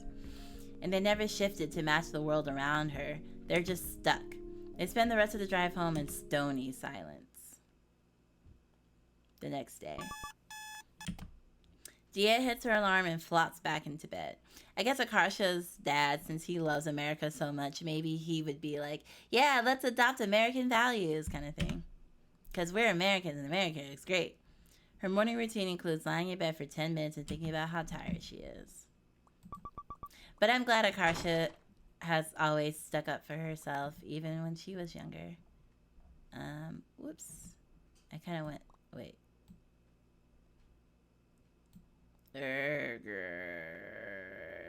Okay, so I didn't miss anything. I was trying to hit save, but for some reason it... Okay. Suddenly her bedroom door squeaks open. I need to head out early today. Here, I'll put your lunch in your backpack. Diya's blood runs cold as her mom unzips her backpack. Oh no, she didn't put the card back. She'll see the Valentine's Day card. Diya bolts upright and snatches the backpack from her mom's grasp. I'll put it in myself. Why are you being so secretive? I can't even look at my own child's backpack anymore. I'm not a baby. I should have some privacy too. Diya mom sighs as Diya puts her bagged lunch into her backpack. You know, it's really hurtful that you hide everything from me. Well, it's very hurtful that you judge every frickin' thing I do and say I have to do what you want me to do. So, there you go. You're so quiet. I wish you would talk to me like my friends' kids talk to them. My friend's son even tells them about the girls he likes. He tells them everything. It makes me sad. I wish we had that kind of relationship. You think I wanted it to be like this? I didn't just decide not to talk to you all on my own. What are you going on about? Oh my gosh, I love this Diya. I love it. She's like, bitch, I didn't just do this on my own. How are you not able to put 2 and 2 together? I wish she said that out loud, but it's okay. I want to be able to talk to you too, but I don't feel like I can. Every time I open up to you, I regret it. You always have some bad reaction to something I say. Huh? Like what? Like the time I told you about my friend and you said I wasn't allowed to talk to her anymore? What are you talking about? That never happened. Wow. Yes, it did after school when I was in 3rd grade. 3rd grade? You really go through life collecting pointless grudges from years ago? Oh, so it's okay if I have that friend? Or are you still... I need to... It's fine. I'm gonna just read the story. How can you use something I don't even remember to argue against me? How can 2 people perceive the same conversation so differently? Well, that's a normal thing. To me, it was one of the worst memories of my life. One that still affects how I act around her every day. Yeah. But to her, it was an uneventful car ride. I need to give a different example. You didn't only mistakes in the past, you never change. You didn't only make mistakes in the past, you never change. Like yesterday, I asked you to buy razors for me and you lectured me about dating. I'm your mom. I'm supposed to say no when you want something that's bad for you. If your own parents won't tell you when you're doing something wrong, who will? Of course you're supposed to stop me from doing really bad things, but I feel like you think your only job as a parent is to lecture me every chance you see. Sometimes I just want to have a normal, not negative conversation. What do you want me to do? Just keep my opinions to myself and agree with everything you say? That's not what she's saying, but at the same time, if you're always disagreeing with everything she says, then of course she's not... No, sorry. If I were your friend, sure, I could do that, but that's not my role. I'm your mother. I'm supposed to help you. Tears well up in Diya's eyes from frustration. Oh, great, not now. I hate how I can't argue with anyone without crying. You think you're helping me, but all you do is give me anxiety. I feel like every time I speak to you, honestly, I'm punished for it. So me speaking my mind is punishing you?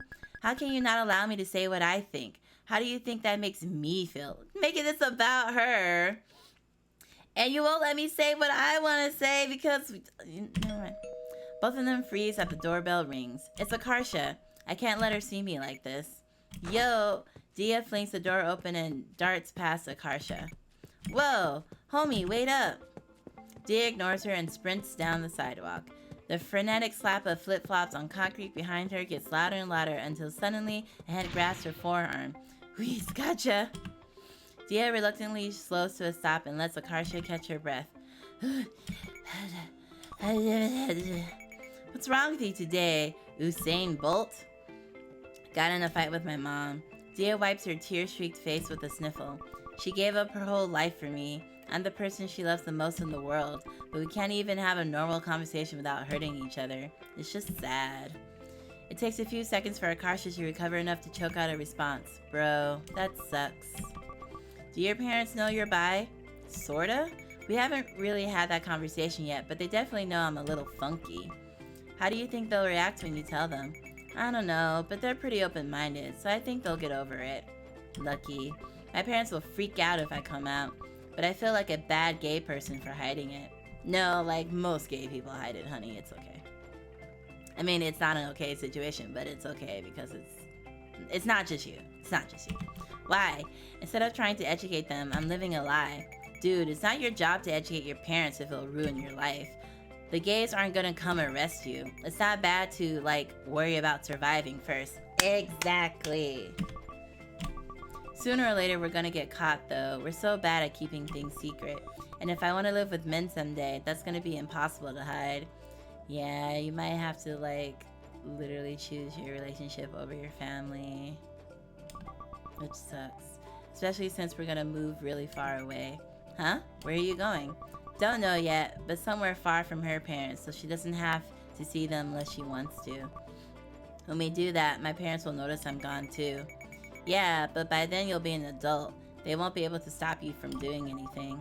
But they'll still be really upset, and I don't want that either. Well, yeah, you're gonna be upset. They'll get over it eventually. Dealing with Desi parents like that. Dealing with Desi parents is like the 5 stages of grief. Denial, anger, bargaining, depression, and acceptance. You don't know that. My parents aren't like yours. Do your parents really love you? Yes. Then it's the same. It might take ages, but they'll get over it eventually. Like in baseball speak, you're not trying to hit a home run off a single pitch. It's more like a 9-inning baseball game. You gotta be in it for the long haul and wear them down over time. Is that the best I can hope for, though? Yes. I wish I were closer to my mom, but it's hard to feel loved by someone who doesn't really know you.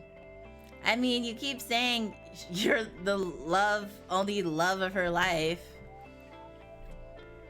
Like, she loves you as a parent is sort of required to love their child, but not like as a person. Which, you know, has its pros and cons, I guess. It's like our relationship was built on air. There's nothing there because she's always loved a version of me that doesn't exist. When they're waiting at a crosswalk, Diya takes a chance to dig a tissue out of her backpack and blow her nose. It's not even like my parents are as bad as Min's. They're not violent or abusive, and they try to support my interests. My mom was never trying to hurt me. She just doesn't know any better. In the grand scheme of things, I'm spoiled. I live in a nice house, and my mom cooks me delicious food every day. But it still hurts to think about the kind of parents I could have had. Yep, exactly. Like, comparison is like, makes you feel shitty, but it's okay to, like, have a good situation or a better situation than others, but still want more or want things to be different or, like, you know, criticize things. Like, it's just, it is what it is, you know? Akarsha smacks Diya on the back as they near the school. Come on, dude, cheer up. 10,000 gay people are born every second. In the time since we left your house, 3 million gay people drew their first breath. That can't be right. If people were born that fast, the population will go by billions every month. Where'd you get those numbers from? I made them up for dramatic effect. Well, she's not wrong though. Hey Diya, do you think it's possible for a baseball player to mold their hair into a huge bowl shape and use it to catch the ball?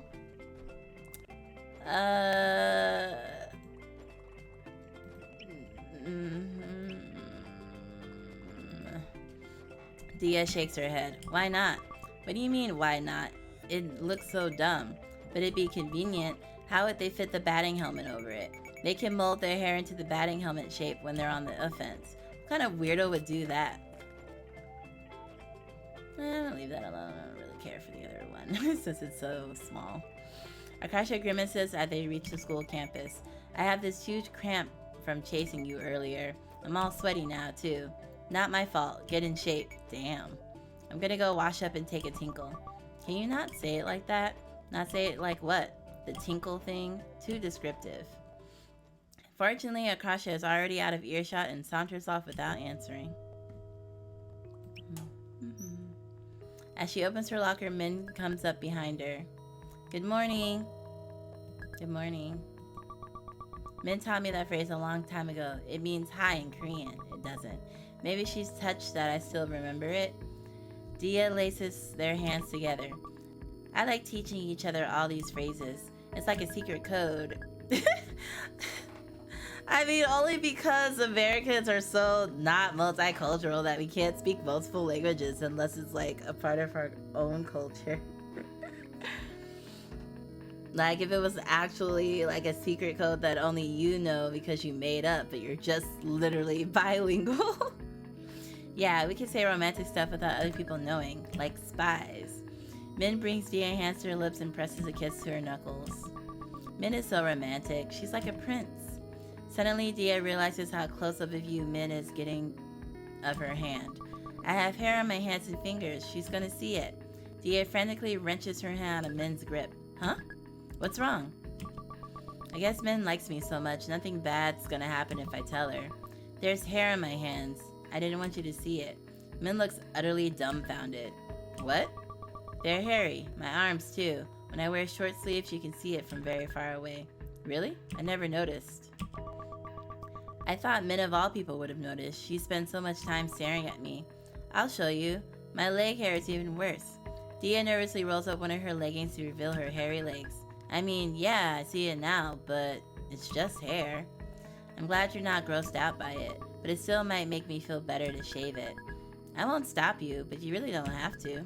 You're drop-dead gorgeous with or without it. Like, think about all the poodles you like, the ones with curly hair. Carpet dogs. Yeah, whatever you want to call them. They have fur all over their legs, don't they? Doesn't it look so bad and weird when people shave their legs bare? Yeah. How's your leg hair any different? It's just a normal part of you. It doesn't make you any less cute. I guess that kind of makes sense. It makes total sense. It's the other way around that doesn't make sense. It really pisses me off when I notice all the crap the world tries to force on girls. Min gets really fired up when she talks about this stuff. Like this leg and armpit shaving shite and making them think they have to like pink and have long hair. If you have a brother like I do, the difference is really obvious. It's all fake. Min is so smart. Thanks, I feel a little better now. Good. If anyone makes fun of you, I'll be really, really mean to them. No one's around right now. I really want to kiss her. Diya leans in and Min catches her lips in a fierce kiss. When they break apart, Min looks very proud of herself. Notice anything different? That was a really nice kiss, but I have no idea what she's talking about. I got rid of the rest of my cigarettes. You threw them away? No way! I sold them to some junior for 15 bucks. That's not good. Well, at least it's not me smoking them anymore. That's true. Was it hard to quit? I mean, it's not like I was addicted, so it wasn't that bad. I was a little worried she wouldn't listen, but now that she did, I almost feel guilty. Thanks. But I feel a bit bad I made you change just for me. Huh? You didn't make me do anything. I decided to quit because I figured it'd make me happier if I got to kiss you more. Told you. Noelle kept sending me these annoying as F studies gloating that she was gonna live longer than me, too. I mean, that's not it. Honestly, it was worth it just to make her shut up about it. But still, if you weren't dating me, you wouldn't have quit. I guess not. But isn't that what people mean when they say a couple's good for each other? Like, they bring out the best of each other. Oh, I guess people do say that too. I'm happy you quit. Think I'm just not used to being listened to like this. I mean, it'd be pretty shitey girlfriend if I didn't care when something was bothering you. I know you do the same for me. That's true. I can't believe that worked. I'm glad I said something. But isn't it common sense that you can't change people? Huh? That sounds so cynical. But sometimes it does happen. Sometimes you want someone to change and they won't. I mean, I guess it's technically true. You can't change people. All you can do is tell them how they make you feel, and then it's up to them to change. Some people will make that leap for you, but others won't. Yeah, I think I just need to make my peace with that. I'll always make that leap for you. Oh, they're so cute. Even if it was from a car to a truck while they're still driving really fast, like in The Matrix. That sounds scary. I hope that never happens. But I wouldn't get hurt at all, and I looked really badass doing it. You already look badass doing normal stuff like pitching. Why this? Diya's heart rate quickens with excitement as Min pulls her into another kiss. Diya shudders as Min slips a hand up her shirt, sliding her warm palm across the small of her back. Okay. Is this okay? How are you gonna ask after the fact? But it's, there's still some level of consent, so. Min's hand is hot against her bare skin. Once you get over the initial shock of it, it feels nice. Want me to stop? Diya shakes her head, hiding her burning face in the crook of Min's neck. Min withdraws her hand, looking uncertain. I'm not gonna do it unless you say you want me to. I'm not gonna do it unless you... Although you already did just do it, so I guess you're saying, I won't do it again. I just need to spit it out. It's not fair to always make her guess whether I'm having fun or not. Exactly! Oh, this is such good writing. Oh, I love this. Even if she's good at it, I need to help her out sometimes. It's just Min. Nothing's bad's gonna happen. Please don't stop. A wicked grin crosses Min's face, sending a rush of heat through Diya's body. Good. Then I won't. Oh, it's so cute. May I please get my textbooks? You're blocking the locker. Sorry. That evening, Diya is doing her homework when her bedroom door opens. I'm guessing without knocking, of course. Her mom silently places a small bowl of sliced mango on Diya's deck and leaves the room. Okay, this does not replace having an open and honest conversation and apologizing, but sure. Diya nibbles on the fruit and continues working on her assignment. To each their own, but sometimes you actually need to verbally apologize. But whatever, it's fine. Min, 4th grade, Florida. Oh, we get some Florida shots. Don't get too close to the water. Oh, come on. What's the point of a field trip to a bayou if we don't even get to splash around in it a little bit? I mean, there might be alligators in there. It's probably dangerous. Min sullenly trudges along the edge of the bayou with the rest of her classmates. I miss California. We just moved here a couple of months ago. Before, the only white people I knew were Hayden and my teachers, but now every single kid in our class is white except me and June. Yeah, bitch was trying to tell you that there's more white people in the United States, and your ass was like, nah, everyone's Asian. I mean, I get why. Of course I get why, but bitch wouldn't listen to facts. That's the only thing. It's one thing if no one ever tried to educate her, but the fact that someone was trying to educate her and she was like, nah, that can't be real because of my personal experience, it's dumb kid shit. I can't believe Hayden was right. Exactly. Our school in California really wasn't anything like the rest of America. This bayou has a lot of biodiversity. Does anyone know what that means? Min-seo raises his hand. The teacher pauses awkwardly before nodding to him. Sorry, how do you pronounce your name again? Min-seo. Can you repeat that? Yeah, Min-seo. Maybe I'm even saying it wrong. She nods with her brows furrowed, still looking lost. It's really not that hard. How white are you, bitch, if you can't even say Min-seo? Again, I could be saying it wrong, but I mean, it's really, even saying it slightly wrong is still better than not even trying at all. But whatever. All the Korean speakers gonna be like, you're not even saying it right, little lion. Why are you being mad? At least I'm trying. Is it okay if I call you John instead? See, that is not okay. I'd be like, no, bitch, my name is Min-seo, not John. Like, just learn how to pronounce it. Like, go to Google Translate or like listen to it until you get it right. Respect me, bitch. Do I get your name wrong? Do I give you a new name because I don't feel like learning your name, bitch? Like, come on. I be getting mad. I need to calm down. This ain't even real life. But it's real life for some real ass people though. Okay, I'm sorry. Okay. No! Okay. Looking embarrassed, June ignores her and answers the question like nothing happened. Biodiversity is when there's a lot of different kinds of plants and animals living somewhere. That's right, John. Nah, bitch, come on. A variety of animals thrive in this habitat. Let's see which ones we can spot from here. Yes, Sarah, I see a fish in the water. Min hisses to her twin under her breath as the lesson continues. What was that? Now the teacher's gonna think it's okay to call me Minnie or something. If people start calling me Minnie Mouse, that'll be the absolute worst. Wow, that's a leap.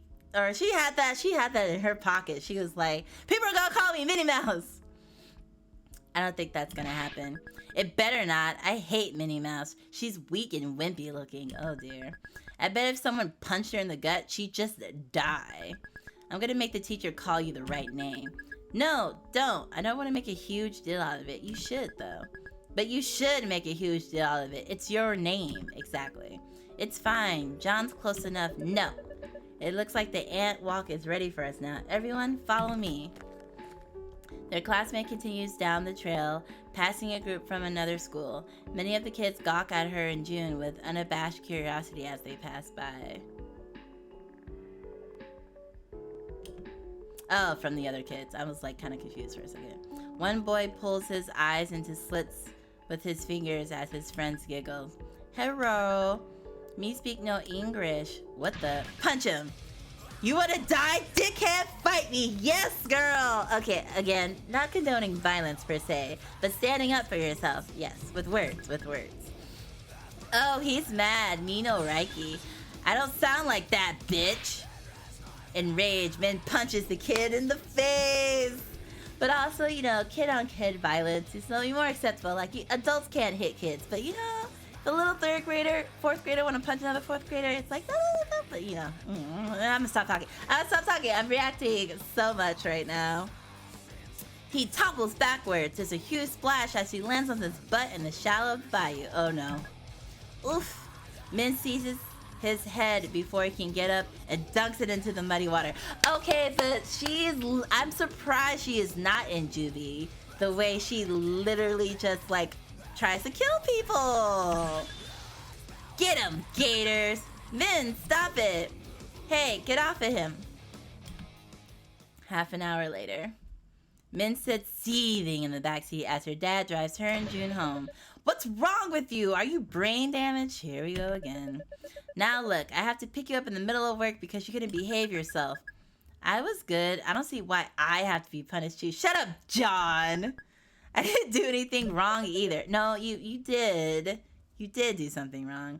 The teacher said you tried to drown a boy. Huh? That's a lie. Okay, that's not a lie. I was only holding him underwater so the alligators would bite him. Okay, so you're just kind of dumb and don't see how that could lead to someone being drowned? It's not any better. Their dad curses and lays down the horn as a Honda changes into their lane. Son of a bitch, cut me off. Okay, it's called changing lanes. It's not a personal affront to you, and it's not cutting you off. Like, people need to change lanes, bitch, calm down. The car lurches forward with its squealing tires. Her dad is racing to catch up to the fending Hana, his eyes wild. Oh god, what is he doing? He's gone nuts. A horrible cold wash runs down Min's spine as her dad maintains his breakneck speed behind the Honda and lays down the horn. Oh god. Yeah, see, could you I would just want to behave myself so I would have set off this whole situation. Like, he's gonna kill them. I just can't. June screams as their dad violently swerves into the Honda, threatening to collide with them. The other driver is forced to veer off the road to avoid crashing. What's wrong with you? He was at fault. I wasn't gonna let him get away with it. Oh my gosh, this is exactly where her violence came. Okay, but at the same time, if you're witnessing this and being like you're acting crazy, and then you're acting, I just can't. What are you, crazy? You could have crashed. It's your fault for making me so mad in the first place. It's bullshit. How come no one else has kids that's brains damaged as you? Disrespect me again and I'll really make you regret it. Min remembers the time her dad threw a 3-pound paperweight at her head because she cut her hair short and goes quiet. Fuming, her dad pulls over on the side of the road so he can focus on yelling at them. Tomorrow at school, you say sorry to your teacher for causing so much trouble. Why should I have to apologize? I didn't do anything wrong. Okay, but you did. You did do something wrong. We could talk about that, but we'd also talk about what set you off in the first place, and we could agree that it sucks, but you can't use violence to try to solve your problems. That jerk was asking for it. Okay, no. He was being racist and saying we didn't know English. It doesn't matter what he did. What's gonna happen? You'll lose an arm if you don't hit him. Don't go crazy when things like that happen. Okay, but bitch, you just went crazy right now. I can't. What about what you just did? You went ballistic 5 minutes ago. Yes, say that. Don't just think it, say it. Can't you be more like your brother? No. John is a bitch-ass punk. June is so well-behaved. Bitch-ass punk. You don't understand. You weren't there. You think you're the only one who's had a hard time in the world? People wouldn't even hire me because of my accent. Who wants a manager who's an immigrant? When I got rejected from job after job, what was I gonna do? Complain? Cry like a baby? Why did I have to sit through this lecture too? I didn't even do the shut up, Jude! Shut up, John! Sit there and take it! Just like you took that fake-ass white name from your teacher. I'm so mad at Jude right now. Be quiet. It's an important life lesson. Just listen. Also, he's talking about he's well-behaved. He out here like, do I have to be here for this? If I got mad like Min-seo and beat up all the people who rejected me, you know what would have happened? I would have landed in jail and yo'd all starved to death. I mean, I'm pretty sure they would have been adopted or something. But that's not what happened. Instead, I just work harder. I got certifications, studied day and night, and got rid of my accent. And then I was so much more qualified than all the white guys. Companies were forced to see how skilled I was. See, you have to be smart. Wasting time whining about it is never going to solve anything. This is you whining. Min's dad imitates her high-pitched voice. Wah, so unfair, no fair. Wah, wah, wah, cry baby. Someday I'm gonna kill you. Someday I'm gonna kill you. Oh dear. I mean, he had a point if he just didn't say it that way. At home, Min and Jude hold an emergency meeting in their room. This is an emergency meeting of the I Hate Dad Club. Club President and Strike Force Commander Min will read out our agenda today.